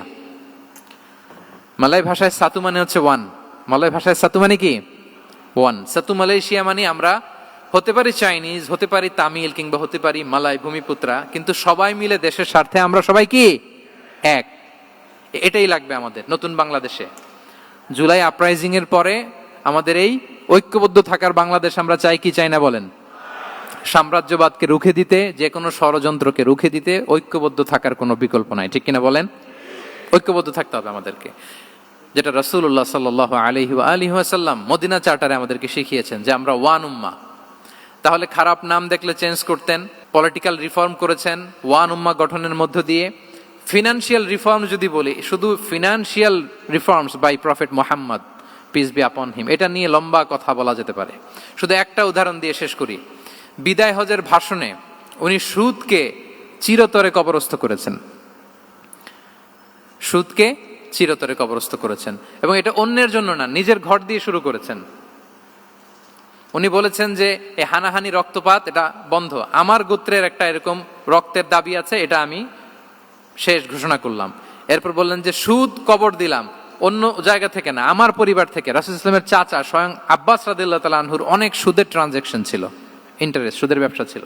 রাসূল সাল্লাল্লাহু আলাইহি ওয়াসাল্লাম বলেন আজকে থেকে এই সুদ আমি চিরতরে মাটির নিচে কবর দিয়ে দিলাম। আল্লাহু আকবার। দেখেন সোশ্যাল রিফর্ম। তাহলে পরিবর্তন করতে হলে আগে নিজের ঘর থেকে, আগে কোত্থেকে? নাকি ওই ফ্যামিলি থেকে? হ্যাঁ, আমাদের মধ্যে যেটা হয়, আমরা ওয়াজ নসিহত বা ভালো কথা শুনলেই এটাকে ধরে নিই যে এটা ওর জন্য, ওর জন্য, মানে প্রত্যেকটা ওয়াজই যে আমার জন্য হইতে পারে, প্রত্যেকটা নসিহাতের যে প্রাইম অডিয়েন্স আমি হইতে পারি, এইটা আমাদের মাথায় কেন যেন আসে না। আমরা কোনো ভালো নসিহত শুনলে আমরা ভাবি এটা আসলে সমাজে দরকার, ওর দরকার, আমার ভাইয়ের দরকার, কিন্তু এটা যে আমার দরকার, প্রতিটা নাসিহাতের প্রথম অডিয়েন্স হওয়া দরকার কে? আমি নিজে। তাহলে পরিবর্তন শুরু করতে হবে নিজ থেকে। ওর এই সমস্যা, ওর এই সমস্যা, ওর এটা, আরে মিয়া তোমার কি সমস্যা ওইটা বলো। শুধু ওর ওর না দেখে নিজেরটাও দেখতে হবে। দেখেন, অন্যের দিকে এক আঙ্গুল দেখালে নিজের দিকে কয় আঙ্গুল যায় বলেন তো?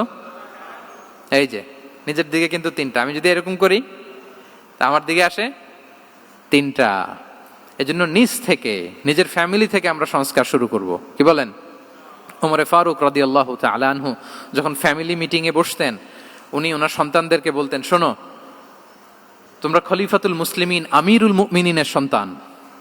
তোমাদের কোনো বাজে কাজ যদি সমাজে আসে, তোমাদের কোনো অন্যায় যদি আমার কানে আসে, অন্যের জন্য যা শাস্তি তোমাদের জন্য হবে ডবল শাস্তি। ওমরে ফারুক সন্তানদেরকে বলতেন, তোমরা যদি কোনো ভুল করো, একটা যদি হদ কায়েম করা লাগে এমন অন্যায় যদি করো, একটা হচ্ছে আল্লাহর দেয়া হদ, আর একটা হবে আমি উমরের দেয়া হদ। কারণ আমার মতো খলিফাতুল মুসলিমিনের সন্তান হয়ে পাপ তুমি কেন করলে? দেখেন অন্যের বাচ্চা কি করছে, অন্যের, আমাদের তো ওই মেয়েটার সমস্যা, ওনার ছেলের সমস্যা, এগুলো আমার ছেলের যে কি অবস্থা, আমার পরিবারের যে কি হালাত, আমার স্ত্রীর যে কি দশা, ওইটা নিয়ে আমরা ভ্রুক্ষেপ করি না বা চিন্তা করি না। তাহলে সম্মানিত সুধী মণ্ডলী, আমরা পরিবর্তন শুরু করবো কোত্থেকে? অন্যের বাড়িঘর থেকে নাকি? হ্যাঁ, কোত্থেকে? নিজ থেকে। আল্লাহ তাআলা আমাদেরকে তৌফিক দান করুক। 5 নম্বরে হচ্ছে ওপেন মাইন্ডেড। আমার প্রিয় নবী বলেন, ওপেন মাইন্ডেড ছিলেন না ন্যারো মাইন্ডেড? সবাই বলবেন, গ্যালারির সবাই আওয়াজ করে, তিনি ওপেন মাইন্ডেড না ন্যারো মাইন্ডেড ছিলেন? রাসূলুল্লাহ সাল্লাল্লাহু আলাইহি ওয়া আলিহি ওয়াসাল্লাম ওপেন মাইন্ডেড ছিলেন। যে কেউ ওনাকে অ্যাপ্রোচ করতেন পারতেন easily. He was very approachable. ছোট বড় আবাল বৃদ্ধ বনিতা ওনার সাথে কথা বলতে স্বাচ্ছন্দ্য বোধ করতো, ভয় পেত না। এজন্য সিরাতের পরতে পরতে দেখবেন, এক শিশু এসে প্রশ্ন করে, নারী এসে প্রশ্ন করে, বৃদ্ধ এসে প্রশ্ন করে, বন্ধু এসে প্রশ্ন করে, শত্রু এসে কনভারসেশন করে, সবাই এসে ওনার সাথে কথা বলতে পারতো। সুবহানাল্লাহ। এবং এগুলো উনি অ্যাকোমোডেট করতে পারতেন। কি করতে পারতেন?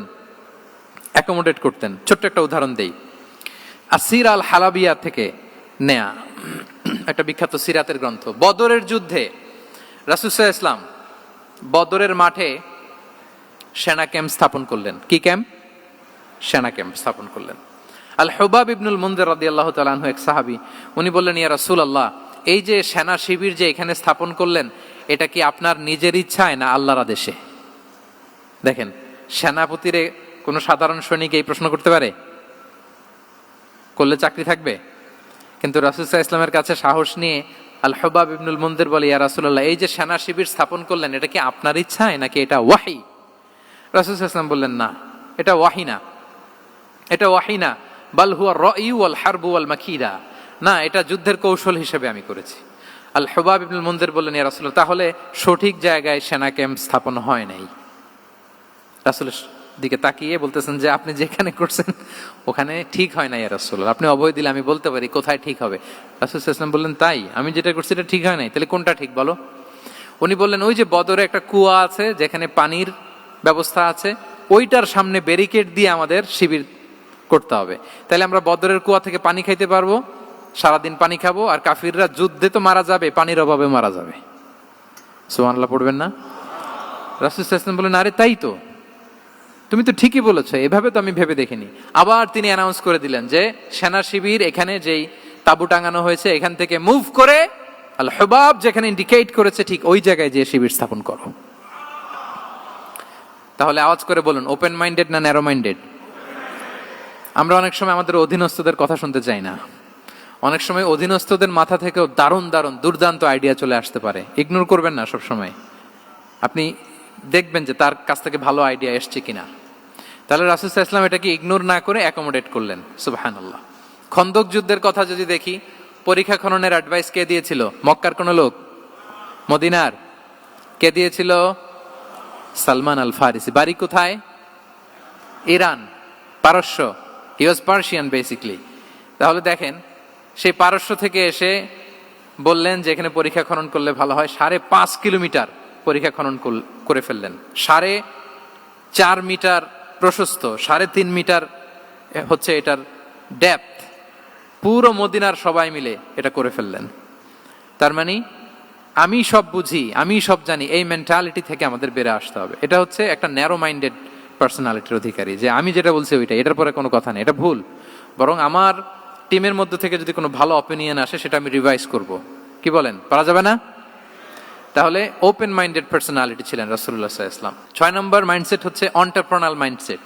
অন্টারপ্রেনাল, এখন তো এটা আপনারা সবাই খুব বেশি শোনেন, অন্টারপ্রেনারশিপ, অন্টারপ্রেনাল মাইন্ডসেট আসলে অনেক কিছুর সমন্বয় হয়। 1 নম্বর, যার প্রোঅ্যাক্টিভ অ্যাটিটিউড যাদের থাকে, solution focused, not problem focused. Problem সৃষ্টি হইলে ওইদিকে ফোকাস না করে কিভাবে সলিউশন করা যায় ওইদিকে ফোকাস করতেন। এরপর যে হিউম্যান রিসোর্সের ভালো ম্যানেজ করতে পারে, রিসোর্স কম কিন্তু to take the best out of this resource. অনেকে দেখবেন যে ছোট্ট জিনিসকে অর্গানাইজ করে এত সুন্দর প্রেজেন্টেশন করে, আবার অনেকের অনেক আছে কিন্তু সেটাকে প্রেজেন্ট করতে পারে না, এরকম আছে না নাই? রাসূল সাল্লাল্লাহু আলাইহি ওয়াসাল্লাম অল্প রিসোর্স দিয়ে অনেক বড় কিছু অ্যারেঞ্জ করতে পারতেন, সুবহানাল্লাহ। এবং he was a very good talent hunter. রাসূল সাল্লাল্লাহু আলাইহি ওয়াসাল্লাম একজন চৌকস ট্যালেন্ট হান্টার ছিলেন। He was a very good observer. সাহাবীদের কার কি ট্যালেন্ট এটা তিনি নোট করতেন। যার যে দক্ষতা তাকে তার ওই দক্ষতা দিয়ে ইসলামের সেবা করতে উৎসাহ দিতেন। যখনই কোনো প্রতিভাবান সাহাবীকে তিনি দেখেছেন, তিনি ইসলামের জন্য সেই প্রতিভাকে কাজে লাগানোর চেষ্টা করেছেন। একজনকে দিয়ে সবটা করেননি। আমাদের সমাজে এই একটা ভুল ধারণা আছে, আমরা অনেকে একজনের কাছ থেকে সব কামনা করি। একজন সব করতে পারে না, পারে? যারা পারেও কোনোটাই ভালোভাবে পারে না, সব পারে, একটু একটু পারে। তো রাসূল সাল্লাল্লাহু আলাইহি ওয়াসাল্লাম ট্যালেন্ট হান্টার ছিলেন, যার যেখানে ট্যালেন্ট তাকে ওই কাজে লাগাতেন। বলেন তো, খালিদ বিন ওয়ালিদ রাদিয়াল্লাহু তাআলা আনহুকে আল্লাহ রাসূল সাল্লাল্লাহু আলাইহি ওয়াসাল্লাম কি কাজে লাগিয়েছিলেন? অনেক পরে ইসলাম ধর্ম গ্রহণ করেছেন, কিন্তু যুদ্ধের অভিযানে পাঠিয়েছেন এবং পরবর্তীতে তিনি সেনাপ্রধান হয়েছিলেন মুসলিম ব্যাটালিয়নের। কারণ উনি ওয়ার স্ট্র্যাটেজি জানতেন। ওনার আক্রমণের কারণে তো উহুদের প্রান্তরে মুসলিমরা প্রায় নাস্তানাবুদ হওয়ার অবস্থা, তাই না? অনেক পরে আল্লাহ তাআলা ওনাকে ইসলামের জন্য কবুল করলেন। তাহলে উনি ওয়ার স্ট্র্যাটেজি জানতেন, ফলে রাসূল সাল্লাল্লাহু আলাইহি ওয়াসাল্লাম ওনাকে যুদ্ধের জন্য কাজে লাগিয়েছেন। তাহলে সবাইকে একটা দিলে হবে না, প্যারাসিটামল 3 বেলা সবার জন্য হবে নাকি যার যে রোগ সে অনুযায়ী প্রেসক্রিপশন? হ্যাঁ, খালিদ বিন ওয়ালিদ রাদিয়াল্লাহু তাআলা আনহু তিনি সমরবিদ ছিলেন, রণকৌশলী। ওনাকে বানিয়েছেন সেনাপ্রধান। আওয়াজ করে বলুন, কি প্রধান? উনি সেনাপ্রধান হয়েছিলেন। আচ্ছা, আপনারা হাসান বিন সাবিত রাদিয়াল্লাহু তাআলা আনহুর নাম শুনেছেন নিশ্চয়ই। ওনাকেও তো যুদ্ধের ময়দানে পাঠিয়েছেন না? ওনারা পাঠিয়েছেন। ওনারা দিয়ে কি করছেন বলেন? কবিতা লিখতেন। ওনার কাব্য প্রতিভা ছিল। উনি বেসিক্যালি যুদ্ধ করতে জানতেন না, এজন্য রাসূল সাল্লাল্লাহু আলাইহি ওয়াসাল্লাম যুদ্ধে ওনাকে পাঠাতেনও না। বিভিন্ন যুদ্ধে ওনাকে না পাঠিয়ে নারীদেরকে, মদিনার নারী, শিশু, ভালনারেবলস যারা আছে তাদেরকে দেখভাল করার জন্য মদিনায় উনি রেখে যেতেন, কারণ আল্লাহ তাআলা ওনাকে কাব্য প্রতিভা দিয়েছিলেন। ওনার এক এক কবিতা পড়লে গায়ের লোম খাড়া হয়ে যায়। You will have goosebumps, literally আপনার গায়ের পশম দাঁড়িয়ে যাবে। এবং উনি ওনার কবিতা দিয়ে মুসলিমদেরকে, সাহাবীদেরকে উজ্জীবিত করতেন। মসজিদে নববীতে আল্লাহ রাসূল সাল্লাল্লাহু আলাইহি ওয়াসাল্লাম ওনার মিম্বারের পাশে শুধু হাসান বিন সাবিত রাদিয়াল্লাহু তাআলা আনহুর জন্য আলাদা একটা মিম্বার বানিয়েছিলেন, যে হাসান তুমি ওখানে উঠে কবিতা লিখে আমার সাহাবাদেরকে উজ্জীবিত করবে জিহাদের জন্য। আল্লাহু আকবার। তাহলে একজনকে সেনাপ্রধান, আরেকজনকে জাতীয় কবি, আরেকজনকে হাসান বিন সাবিত রাদিয়াল্লাহু তাআলা আনহুকে কি বানালেন? জাতীয় কবি বানালেন। আচ্ছা, হুযাইফা ইবনুল ইয়ামান রাদিয়াল্লাহু তাআলা আনহু, ওনার ছিল ডিটেকটিভ মাইন্ড, এজন্য ওনাকে রাসূল সাল্লাল্লাহু আলাইহি ওয়াসাল্লাম মদিনার গোয়েন্দা বিভাগের প্রধান বানিয়েছেন, head of detective division. Hudhaifa ibnul Yaman ছিলেন মদিনার কি? হেড অফ ইন্টেলিজেন্স, গোয়েন্দা বিভাগের প্রধান। মুআয ইবনে জাবাল রাদিয়াল্লাহু তাআলা আনহু প্রশাসনিক কাজ খুব ভালো বুঝতেন। মদিনার সবচাইতে বড় সিনিয়র আমলা ছিলেন মদিনা রাষ্ট্রের সবচাইতে সিনিয়র আমলা মুআয ইবনে জাবাল রাদিয়াল্লাহু তাআলা আনহুকে রাসূল সাল্লাল্লাহু আলাইহি ওয়াসাল্লাম কবিতা লেখার দায়িত্বও দেন নাই, গোয়েন্দাগিরি করতে দেন নাই, ওনাকে ইয়ামানের গভর্নর করে পাঠিয়েছেন। সুবহানাল্লাহি বিহামদি। তাহলে যার যে যোগ্যতা তাকে সেই জায়গায় কাজে লাগানো, এটাকে বলে এন্টারপ্রেনাল মাইন্ডসেট। এটা কি বলে? এন্টারপ্রেনাল মাইন্ডসেট। আল্লাহ হাবিব সাল্লাল্লাহু আলাইহি ওয়াসাল্লামের এই মাইন্ডসেট ছিল। 7 নম্বর মাইন্ডসেট হচ্ছে কনসিডারেট মাইন্ডসেট। কনসিডারেট মানে হচ্ছে সুবিবেচক,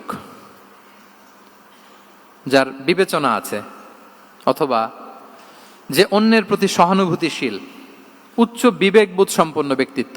রাসূল সাল্লাল্লাহু আলাইহি ওয়াসাল্লাম he was the man of 6 senses. ওনার 6টা সেন্স কাজ করতে একসাথে। কয়টা? আমাদের করে কয়টা?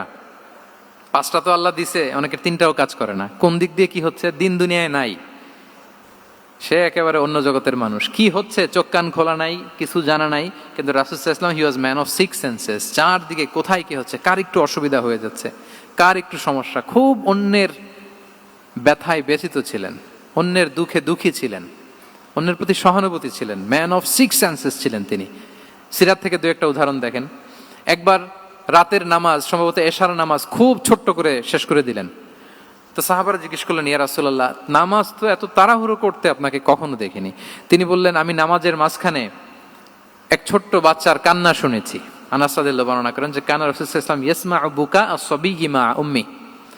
আমি যখন নামাজে ইমামতি করছি, পেছনে মহিলাদের কাতারের ওখান থেকে একটা ছোট্ট শিশুর কান্নার আওয়াজ আমার কানে আসলো। দেখেন কি সেন্স।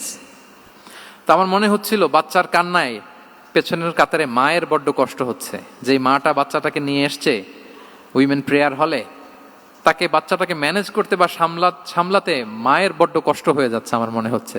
এজন্য আমি নামাজটা একটু শর্টকাটে শেষ করে দিয়েছি। Could you imagine that? কি নবী আমরা পেয়েছি, কিরকম কনসিডারেট ছিলেন, কতটা সুবিবেচক ছিলেন, অন্যের প্রতি কতটা সহানুভূতিশীল ছিলেন তিনি, অন্যের যাতে কোনো সমস্যা না হয় এটা খেয়াল করতেন। মুআয ইবনে জাবাল রাদিয়াল্লাহু তাআলা আনহুকে মদিনার পাশেই এক মসজিদের ইমাম করে পাঠালেন। উনি ইমামতির দায়িত্ব পেয়ে একবার মাগরিবের নামাজে সূরা বাকারা তেলাওয়াত শুরু করলেন। তো ওনার হয়তো তেলাওয়াত করতে করতে একটা ইমোশন চলে আসছে, উনি তো সুরের ঝংকার দিয়ে তেলাওয়াত করতেছেন। এখন পিছনে যারা মুসল্লি ছিল এরা ছিল সব কৃষিজীবী সাহাবী। এরা কি ছিল? সারা দিন ওট দিয়ে, খেজুর গাছে পানি দিয়ে জান যায় কোন রকম ফরজ পেরে যায় ঘুমাইতে হবে। এই সাহাবীরা যখন পিছনে দাঁড়াইছে আর উনি ধরছে কোন সূরা? সূরাতুল বাকারা। এখন ওনারা তো আর থাকতে পারে না, ওনার সাথে থাকতে না পারে এক সাহাবী নামাজ রেখে দিয়ে ডাইরেক্ট রাসূল সাল্লাল্লাহু আলাইহি ওয়াসাল্লামের কাছে, কারণ বড় হুজুর তো আছে মদিনায়। যে বিচার দিছে ইয়া রাসূলুল্লাহ, দেখেন এমন একজনকে ইমাম করে অ্যাসাইন করেছেন, উনি মাগরিবের সালাতে সূরা বাকারা পড়ে, আর আমরা হচ্ছি কৃষিজীবী শ্রমজীবী সাহাবী, আমাদের তো এত বড় কেরাতের সাথে জয়েন করা সম্ভব না। রাসূল সাল্লাল্লাহু আলাইহি ওয়াসাল্লাম রেগে গেলেন, চেহারাটা আগুনের গোলার মতো লাল হয়ে গেল। মুআয ইবনে জাবাল রাদিয়াল্লাহু তাআলা আনহুকে ডেকে পাঠালেন, ডেকে বললেন, আফাত্তানুন আনতা ইয়া মুআয, আফাত্তান, তুমি কি ফিতনা সৃষ্টি করতেছো? ওখানে পাঠাইছি কমিউনিটির ইউনিটি ধরে রাখার জন্য, তুমি ওখানে যে ফিতনা সৃষ্টি করতেছো। তুমি কি সাব্বিহ ইসমা রাব্বিকাল আ'লা এই সূরা তোমার মুখস্থ নাই? ওয়াদ-দুহা ওয়াল-লাইলি ইযা সাজা এটা পারো না? ওয়াশ-শামসি ওয়া দুহাহা এটা মুখস্থ নাই? তো তুমি কেন এই সূরাগুলো দিয়ে নামাজ পড়াও না? কেন পড়াও না? এরপর তিনি বললেন, যখন ইমামতির সুযোগ পাবে, সুযোগ পেয়ে লম্বা কেরাত ধরো না, ছোট্ট কেরাত দিয়ে নামাজ শেষ করো। কেননা তোমার পেছনে বয়স্করা আছে, মুরব্বীরা আছে, অসুস্থরা আছে। জাল হাজা, তার একটা জরুরি কাজ পড়ছিল, যাচ্ছিল, হঠাৎ মাগরিবের আজান, ভাবলো রাস্তার পাশে যেহেতু আজান দিছে নামাজটা পড়ে নেই। নামাজে ঢুইকা দেখছে আপনি সূরা বাকারা ধরছেন, তো বেচারা কি কাজ করবে না কি করবে? আর তার তো নিয়ত ছিল ফরজ নামাজটা পড়ি যে বাস ধরবো, এখন আপনি ধরছেন কোন সূরা? বাকারা। দেখেন রাসূল সাল্লাল্লাহু আলাইহি ওয়াসাল্লাম বললেন, যখন ইমামতির চান্স পাবে ছোট সূরা পড়বে, আর যখন তুমি একা পড়বে ফালিউতাউবিল মাশা, যত লম্বা করতে মনে চায় করো, রুকু করো লম্বা, সেজদা করো লম্বা, কেরাত করো লম্বা। রাসূল সাল্লাল্লাহু আলাইহি ওয়াসাল্লাম তো রাতে আধা ঘন্টা 40 মিনিট প্রথম রাকাতে কেরাত পড়তেন, এরপরে আবার 40 মিনিট রুকুতে থাকতেন, রুকু থেকে দাঁড়ায় আবার 40 মিনিট, আবার সেজদায় যেয়ে 40 মিনিট, এরপরে সেজদা থেকে 2 সেজদার মাঝখানে আবার 40 মিনিট, 2 রাকাত দিয়ে এরকম রাতও শেষ করে দিয়েছেন। তো আপনার লম্বা যদি পড়তে মনে চায়, আপনি তো আপনার ব্যক্তিগত নফল সালাতে এভাবে লম্বা করবেন। কিন্তু আমাদের হয়ে গেছে উল্টা, একাকী নামাজ কোন রকম রুকু সেজদা এরকম হয়ে গেছে না অনেকটা। কিন্তু ইমামতির সুযোগ পেলে মাশাআল্লাহ, আল্লাহু আকবার, এইবার শুরু হয়েছে শাইখ সুদাইসির কণ্ঠে এই লম্বা করে। এখন পেছনে মুসল্লিদের কি দশা ওইটা আর আমরা খেয়াল করি না। আমাদেরকে অন্যের প্রতি সহানুভূতিশীল হতে শিখিয়েছে ইসলাম, কনসিডারেট হতে শিখিয়েছে, সুবিবেচক হতে শিখিয়েছে, যেটা রাসূল সাল্লাল্লাহু আলাইহি ওয়াসাল্লাম করেছেন। এবং রাসূল সাল্লাল্লাহু আলাইহি ওয়াসাল্লাম কোনো কাজে কাউকে পাঠালে ওনার বিখ্যাত সে বাণীটা বলে দিতেন যে ইয়াসসিরু ওয়ালা তুআসসিরু বাশশিরু ওয়ালা তুনাফিরু, সহজ করে উপস্থাপন করো, কঠিন করো না। সুসংবাদ দিও, মানুষকে দিন থেকে ভাগিও না। আমরা মানুষকে ভয় দেখাই, আমরা এত কঠিন করে ইসলামকে উপস্থাপন করি, মানুষ বলে আগে যেটা করতাম ওইটাই ভালো। তো আমরা যেন দিনকে কঠিন না করি, আমাদের কোনো অ্যাটিটিউডের কারণে যেন মানুষ ইসলাম থেকে ভেগে না যায়। আরেকটা উদাহরণ দেখুন, একবার মাগরিবের কিংবা এশার নামাজে রাসূল সাল্লাল্লাহু আলাইহি ওয়াসাল্লাম লম্বা সেজদা দিলেন। এত লম্বা সেজদা তিনি কখনো দেন না। নামাজ শেষে সাহাবারা জিজ্ঞেস করলেন, ইয়া রাসূলুল্লাহ, আপনি কি নামাজের মাঝখানে অসুস্থ হয়ে গেলেন নাকি? অথবা কোরআনের আয়াত নাজিল হলো নাকি, ওহী নাজিল হলো নাকি?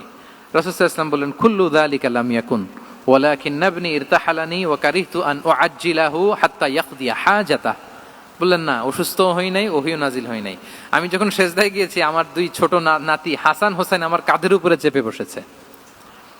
যতক্ষণ না ওরা খেলা শেষ না করে নিচে নেমেছে, আমি সেজদায় লুটিয়েছিলাম। নেমেছে, এরপরে মাথা উঠিয়েছি।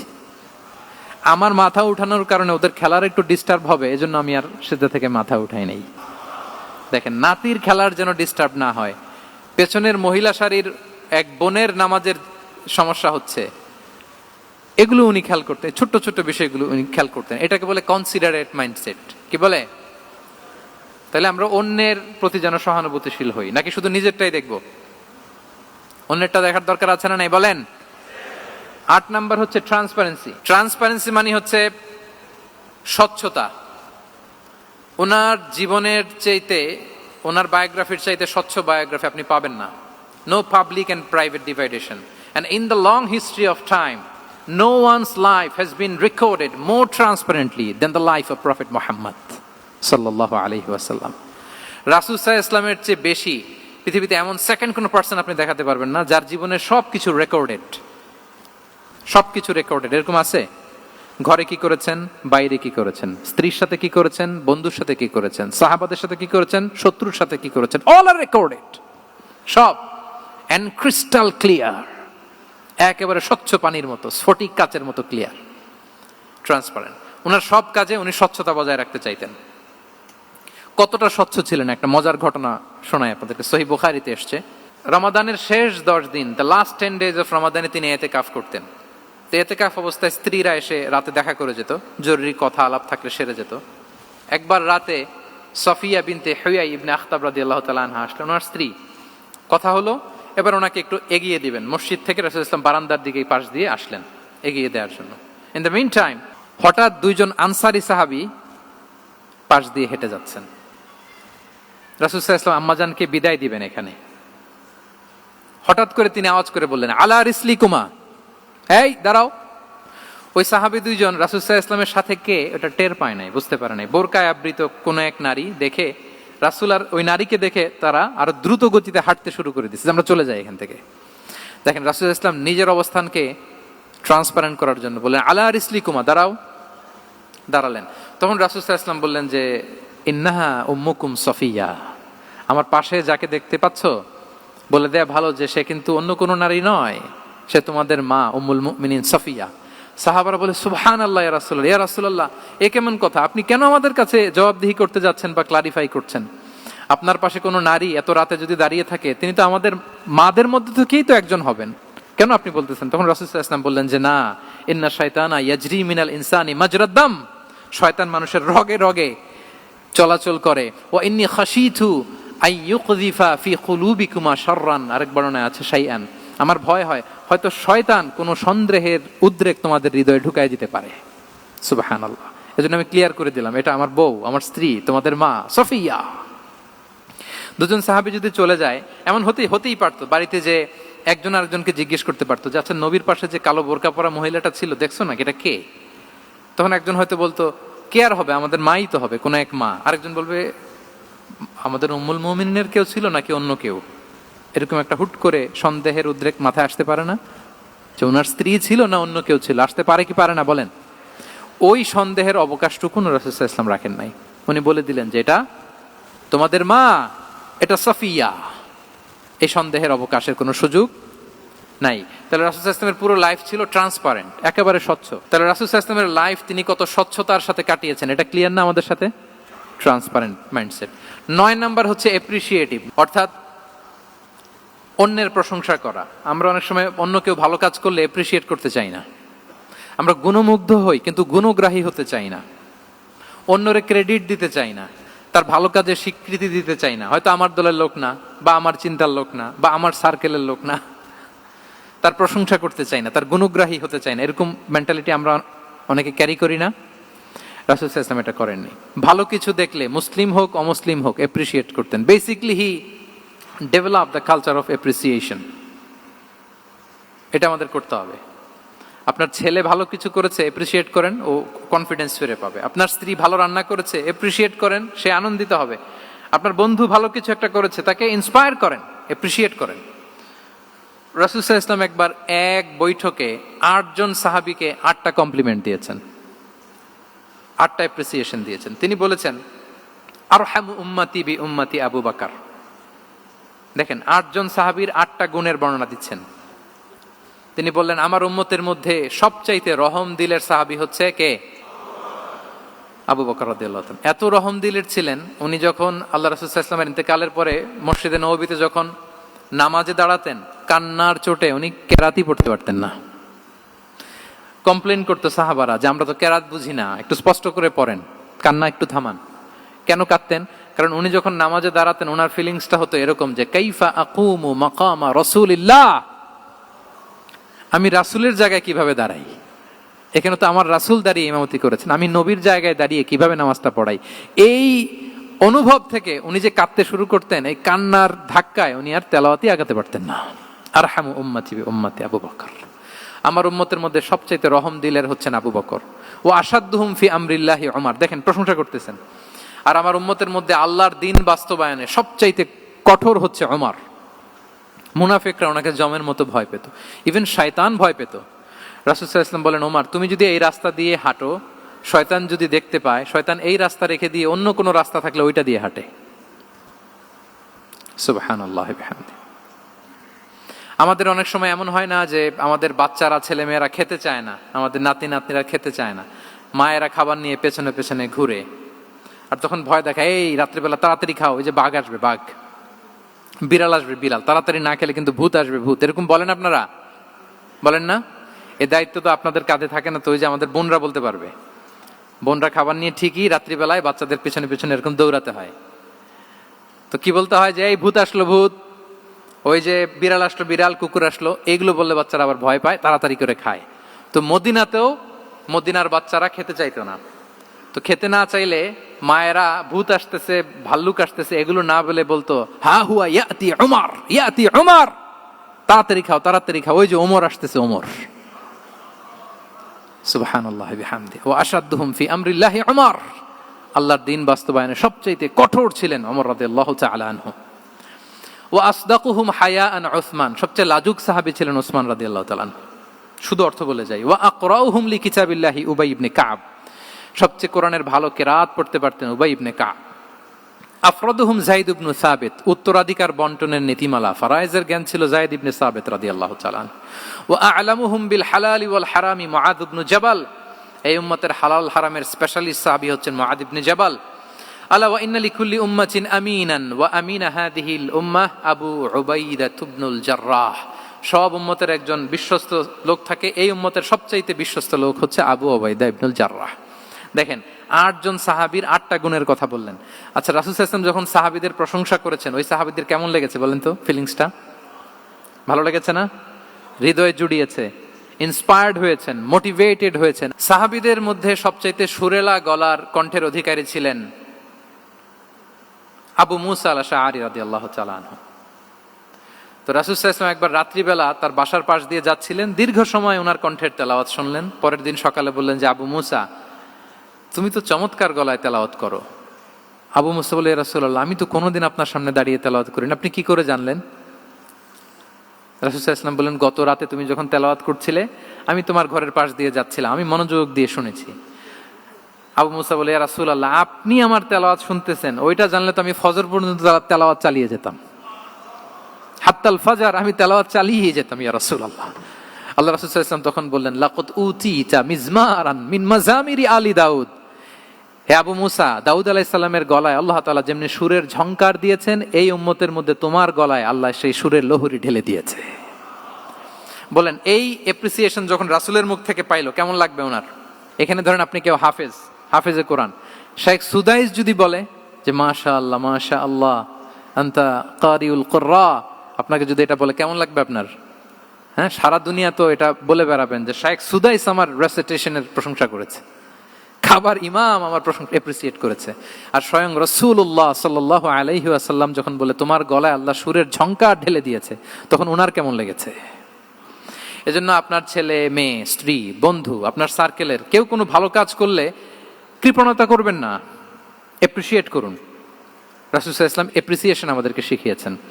ইভেন মুখাইরেক নামে এক ইহুদি ছিল, মদিনার সব ইহুদিরা বিট্রে করেছে, কিন্তু এই মুখাইরেক নামে এক ইহুদি উহুদের যুদ্ধে মুসলিমদের পক্ষে লড়াই করে নিহত হয়েছে, সে তার কথা রেখেছে। মুসলিম সাহাবীদের শহীদদের লাশের সাথে যখন এই ইহুদি তার লাশও আনা হলো, রাসূল সাল্লাল্লাহু আলাইহি ওয়াসাল্লাম তার দিকে তাকায় বললেন, মুখাইরিক খায়রু ইয়াহুদ, Mukhayriq is the best among Jewish. তিনি বললেন মুখাইরিক, এই পৃথিবীতে যত ইহুদি আছে এখানকার ইহুদিদের মধ্যে মুখাইরিক হচ্ছে সবচেয়ে শ্রেষ্ঠ ইহুদি। দেখেন মুখাইরিক কোন ধর্মের ছিলেন? মুসলিম নাকি? কোন ধর্মের? ইহুদি হওয়ার পরেও তাকে এপ্রিসিয়েশন করতে রাসূল সাল্লাল্লাহু আলাইহি ওয়াসাল্লাম ভুলেন নাই। তাহলে আমরা যেন এপ্রিসিয়েটিভ মাইন্ডসেটের অধিকারী হই। 10 নম্বরে হচ্ছে ফ্লেক্সিবল, মানে কোনো বিষয়ে খুব অনড় হয়ে থাকা, এটা রাসূল সাল্লাল্লাহু আলাইহি ওয়াসাল্লাম ছিলেন না, ফ্লেক্সিবল ছিলেন। আমরা অনেক সময় বলি না যে ভাই আপনি কি 9টায় আসতে পারবেন না 10টায়, বলে আম ফ্লেক্সিবল উইথ দিস, মানে যেটা বলবেন আমার সমস্যা, এরকম ইজি গোয়িং ছিলেন উনি, গো ধরে থাকতেন না, যে কোনো পরিস্থিতিকে সামলে নিতেন। ফ্লেক্সিবল হচ্ছে যে কোনো পরিবেশ পরিস্থিতির সাথে নিজেকে মানিয়ে নেওয়া, খাপ খাওয়া, নিজেকে সামলে নেওয়া, সলিউশন বের করে ফেলা, এটা রাসূল সাল্লাল্লাহু আলাইহি ওয়াসাল্লামের ছিল, এটাকে বলে ফ্লেক্সিবল মাইন্ডসেট। নাজরানের 60 জন খ্রিস্টান পাদ্রী এসেছিল মদিনায় দেখা করতে। এখন এত মানুষকে সম্মানিত মেহমান উনি কোথায় বসতে দিবেন? পরামর্শ করলেন কোথায় বসতে দেওয়া যায়। এক সাহাবী বলে আমার কাছে কিছু খেজুর পাতা আছে, ওটা বিছায়া একটা জায়গা করি ওখানে বসি। রাসূল সাল্লাল্লাহু আলাইহি ওয়াসাল্লাম বললেন না, দামি মেহমান, এটা হয়। আরেকজন বলে বিকেল বেলায় তো সূর্য পড়ে যাবে, পাহাড়ের ছায়ায় উহুদ পাহাড়ের ওই পাশে যেয়ে বসি। রাসূল সাল্লাল্লাহু আলাইহি ওয়াসাল্লাম বললেন না, এটাও তো হয় না। বলতে বলতে ওই 60 জন পাদ্রী চলেই আসছেন এই মানে বিদেশি মেহমান, ফরেন ডেলিগেশন। কি করবেন?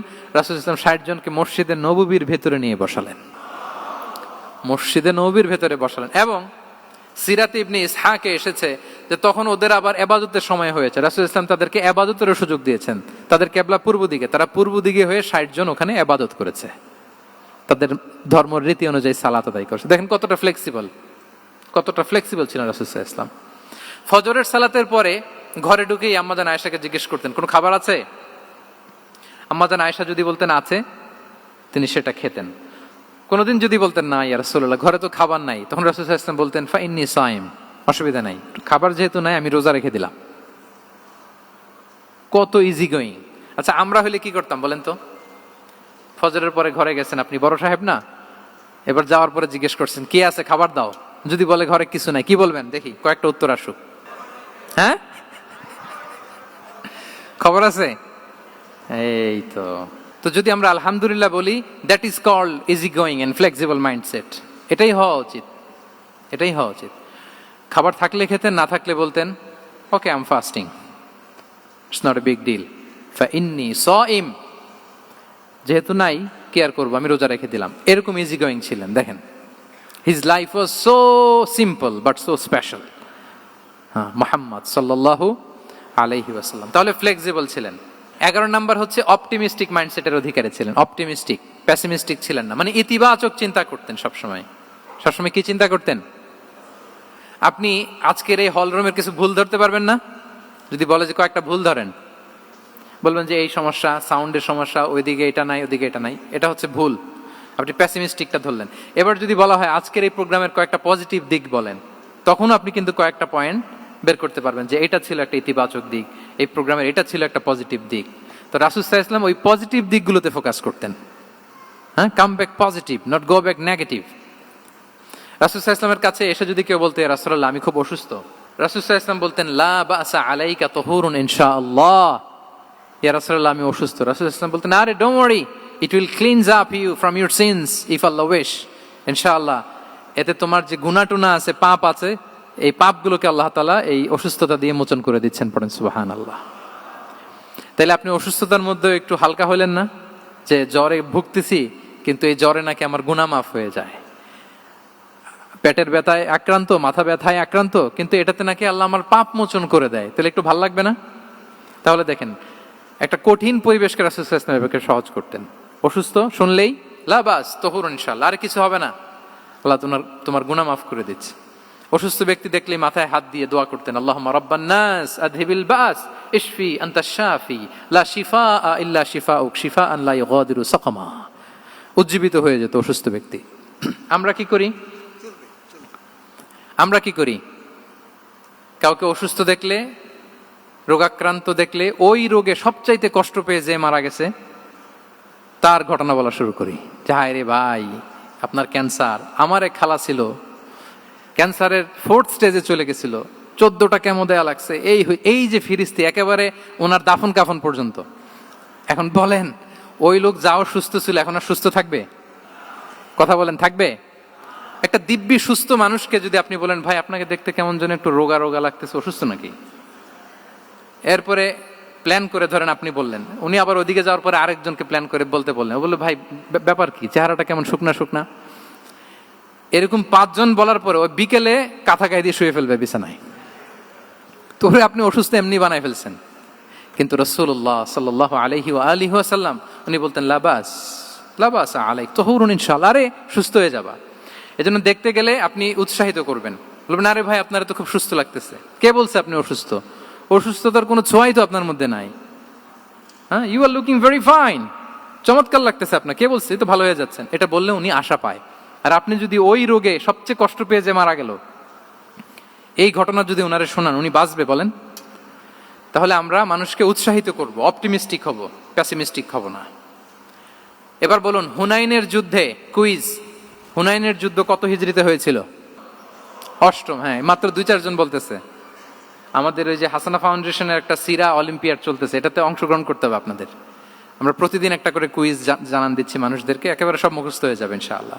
তাহলে 8ম হিজরিতে হাওয়াজিন বনু সাকিব গোত্রের বিশাল ব্যাটালিয়ন নিয়ে ওরা আসছে, এবং ওরা আসছে যে আমরা শুধু একা যাব না, আমাদের স্ত্রী বাচ্চা কাচ্চা, আমাদের যার ঘরে যত সম্পদ আছে সব নিয়ে মরুভূমিতে যাব। এটা নিয়ে যাব কেন? সবার মধ্যে যেন ইন্সপিরেশন আসে যে যদি আমরা হারি, আমরা সব শেষ, আমাদের সম্পদও নিয়ে যাবে। আর এগুলো রক্ষার জন্য হলেও মুহাম্মদের বিরুদ্ধে আমাদেরকে জয়লাভ করতে হবে। কি টেকনিক দেখেন! সব যখন নিয়ে দাঁড়াইছে বিশাল বাহিনী, এক সাহাবী এসে বলল ইয়া রাসূলুল্লাহ, কালকে তো আমাদের খবর আছে, এই বাহিনীকে আমরা কি করে পরাস্ত করব? ইয়া রাসূলুল্লাহ, এসে দেখুন, পাহাড় থেকে দেখুন কত বিশাল বাহিনী। রাসূল সাল্লাল্লাহু আলাইহি ওয়াসাল্লাম দেখা মাত্রই বললেন তিলকা গনিমাতুল মুসলিমিনা গাদান ইনশাআল্লাহ। আরবি যারা বুঝেন যে it will be the war booty for the Muslim community tomorrow ইনশাআল্লাহ। আরে এগুলো তো আমরা সব গনিমত আকারে ব্যাগে কইরা মদিনায় নিয়ে যাব। এই যুদ্ধে জয়লাভ করে যা আছে এগুলো উটে করে ওয়ার বুটি হিসেবে মদিনায় নিয়ে যাব। বলার সাথে সাথে সাহাবীদের সব ভয় দূর হয়ে গেল, আবার প্রাণ ফিরে পেলেন, সজীব হয়ে উঠলেন, উজ্জীবিত হলেন। তাহলে আমরা অপটিমিস্টিক হব, আমরা ইতিবাচক চিন্তা করব। এবং ইসলাম আল্লাহ তাআলার ব্যাপারেও আমাদেরকে ইতিবাচক ধারণা রাখতে উৎসাহিত করে। হাদিসে কুদসিতে আল্লাহ বলেন আনা ইনদা যান্নি আবিদি বি, আমার বান্দার নিকট আমি তেমন, আমার বান্দা আমার ব্যাপারে ঠিক যেমন ধারণা করে। আপনি যদি ধারণা করেন আল্লাহ দয়ালু, ঠিক আল্লাহ তাআলাকে দয়ালু পাবেন। এখন বলেন আল্লাহর ব্যাপারে কার ধারণা কেমন? আল্লাহ তাআলা খুব প্রতিশোধ পরায়ণ না? প্রচন্ড রাগী, আমাদের সবাইকে জাহান্নামে দেওয়ার জন্য বসে আছেন না? তাহলে কি ধারণা বলেন তো? তিনি দয়াময়, তিনি মেহেরবান, তিনি আমাদেরকে অবশ্যই ক্ষমা করবেন। এই বিশ্বাস আল্লাহর প্রতি আমাদের সবার আছে তো? এই বিশ্বাস যদি থাকে, ঠিকই আল্লাহ তাআলাকে রহমান রাহিম হিসেবেই আপনি পাবেন। লাস্ট হচ্ছে রেজিলিয়েন্ট। শেষ, I am going to conclude my speech today. Resilient হচ্ছে যাকে থামানো যায় না, আনস্টপেবল। সংকট কাটিয়ে ঘুরে দাঁড়ানোর সামর্থ্য যার থাকে তাকে বলে রেজিলিয়েন্ট। লেগে থাকার মানসিকতা, টিকে থাকার যোগ্যতা, সহজে হার না মানার যে অ্যাটিটিউড, এটাকে বলে রেজিলিয়েন্ট মাইন্ডসেট। রাসূল সাল্লাল্লাহু আলাইহি ওয়াসাল্লামকে আল্লাহ তাআলা এই মাইন্ডসেট দিয়েছিলেন। ওনাকে হারাইতে পারছে কেউ? জীবনের সাথে এটা সেট করে নেন যে আমি কখনো হারি না, আমি হয় জিতি নয় শিখি। আমি কখনো হয় জিতি নয় শিখি। এই মাইন্ডসেট যদি গ্রো করেন, আপনার হারাইতে পারবে কেউ? পারবে না। রাসূল সাল্লাল্লাহু আলাইহি ওয়াসাল্লাম he was unstoppable, having unbelievable সাবর। ধৈর্যের পাহাড় নিয়ে, আনস্টপেবল অ্যাটিটিউড নিয়ে তিনি শুধু সামনে গিয়েছেন, পেছনে যান নাই কখনো। সীমাহীন কষ্ট আর সংগ্রামের মধ্য দিয়ে গিয়েছেন, থামাতে পারে নাই ওনাকে কেউ পারে নাই। ইয়াতিম হিসেবে জন্মগ্রহণ করলেন, পৃথিবীর আলো দেখবার আগে বাবাকে হারালেন, ছোট বয়সে মাকে হারালেন, পরে দাদাকে হারালেন, এরপর চাচাকে হারালেন। শিয়াবে আবি তালেবে জেল খেটেছেন 3 বছর। Physical torture, mental torture, life threat, হত্যা করার ষড়যন্ত্র হয়েছে। আল্লাহ তাআলা বলেছেন আজ রাতে হিজরত করো। ব্ল্যাক ম্যাজিক করা হয়েছে। লাবিদ ইবনুল আসাম, এক ইহুদিদের মিত্র, ওনাকে ব্ল্যাক ম্যাজিক করেছে। মারার জন্য খাদ্যে বিষ মিশিয়ে দেয়া হয়েছিল। বাজুর মাংস, খাসির বাজুর মাংস পছন্দ করতেন। খাইবারের এক ইহুদি নারী এই ছাগলের এই মাংসের মধ্যে বিষ দিয়েছিলেন। ইহুদিদের পক্ষ থেকে betray, treachery, conspiracy and what not, কি বাকি ছিল বলেন? ষড়যন্ত্রের এমন কোন ধরন ছিল না যেটা তারা বাকি রেখেছে। কিন্তু রাসূল সাল্লাল্লাহু আলাইহি ওয়াসাল্লামকে কি থামানো গিয়েছিল? বলেন, থামানো গিয়েছিল? গোটা বিশ্বব্যাপী উনি ছড়িয়ে দিয়েছিলেন লা ইলাহা মুহাম্মাদুর, so nothing can stop him. আমাদের যে লক্ষ্য, ওই লক্ষ্য পানে আমরা পৌঁছবই, আমাদেরকে কোনো কিছু থামাতে পারবে না ইনশাআল্লাহ। বলেন, আমরা আমাদের লক্ষ্য পানে মানজালে মাকসাদে দৌড়ে দৌড়ে যাব। আমাদেরকে থামিয়ে দেয়া হলে আমরা হাঁটতে থাকব, সেখানে আমাদেরকে আঘাত করা হলে আমরা হামাগুড়ি দিয়ে সামনের দিকে যেতে থাকব, সেখানেও থামিয়ে দেওয়ার চেষ্টা করা হলে আমরা আমাদের মঞ্জিলে মাকসিদের দিকে অপলক নেত্রে চেয়ে থাকব। আমাদেরকে কেউ থামাতে পারবে? রেজিলিয়েন্ট, অনর, অটল, আনস্টপেবল, এই মাইন্ডসেটের অধিকারী ছিলেন। ফলেই তিনি লা ইলাহার বাণীকে গোটা বিশ্বে ছড়িয়ে দিতে পেরেছেন। তাহলে আমরা রেজিলিয়েন্ট হতে চাই কি চাই না বলেন? সম্মানিত শুধু মোট কয়টা মাইন্ডসেট জানলাম? 12টা। এগুলোকে আমরা নিজেদের মধ্যে ধারণ করতে পারবো ইনশাআল্লাহ। কারণ রাসূল সাল্লাল্লাহু আলাইহি ওয়াসাল্লাম আমাদের জন্য যা নিয়ে এসেছেন ওইটাই আমাদের আঁকড়ে ধরতে হবে। যেটা বারণ করেছেন ওইটা থেকে আমাদের দূরে থাকতে হবে। যে আয়াত দিয়ে শুরু করেছিলাম সূরা হাশরে, রমা আতাকুমুর রাসূলু ফাখুযুহু ওয়া মা নাহাকুম আনহু ফানতাহু। নবী যা এনেছে ধরো, নবী যা বারণ করেছে সেগুলো ছেড়ে দাও। আমরা আল্লাহ তাআলার কাছে কামনা করি আমার নবী ওনার যে থট প্রসেসকে ডেভেলপ করেছেন, ওনার যে অ্যাপ্রোচ এন্ড মাইন্ডসেটকে ডেভেলপ করেছেন, আমরাও যেন আমাদের মাইন্ডসেটকে ঠিক ওইভাবে করতে পারি। আমাদের রাসূল সাল্লাল্লাহু আলাইহি ওয়াসাল্লাম যেভাবে চিন্তা করতেন, আমাদের ভাবনা এবং চিন্তার আঙ্গিনাও যেন ঠিক সেই রকম হয়। আমরা সবাই পড়ি আমিন। তার মাইন্ডসেট হবে আমাদের মাইন্ডসেট। কি বলেন? পারা যাবে তো ইনশাআল্লাহ? তাহলে কয়টা মাইন্ডসেটের কথা বলেছি? 1 নম্বরে কি ছিল? God centric. 2 নম্বরে ভিশন ওরিয়েন্টেড। 3 নম্বরে উইজডম ড্রিভেন। 4 নম্বরে রিফর্ম সেন্ট্রিক। 5 নম্বর ওপেন মাইন্ডেড। 6 নম্বর এন্টারপ্রেনার। 7 নম্বর কনসিডারেট। 8 নম্বর ট্রান্সপারেন্ট। 9 নম্বর অ্যাপ্রিশিয়েটিভ। 10 নম্বর ফ্লেক্সিবল। 11 নম্বর অপটিমিস্টিক এবং 12 নম্বর রেজিলিয়েন্ট। এটা ছিল রাসূল সাল্লাল্লাহু আলাইহি ওয়াসাল্লামের মাইন্ডসেট। এই মাইন্ডসেট দিয়ে যদি আমরা আমাদের মাইন্ডসেটকে সাজাতে পারি, আমাদের সফলতা দুনিয়া এবং আখিরাতে কেউ ঠেকাতে পারবে? আল্লাহ তাআলা আমাদের সবাইকে কথাগুলো বোঝার ও আমল করার তৌফিক দান করুক। হাদা মা ইনদি ওয়াল ইলমু ইনদাল্লাহি আলাইহি তাওয়াক্কালতু ওয়া ইলাইহি উনীব। আসসালামু আলাইকুম ওয়া রাহমাতুল্লাহি তাআলা ওয়া বারাকাতুহু।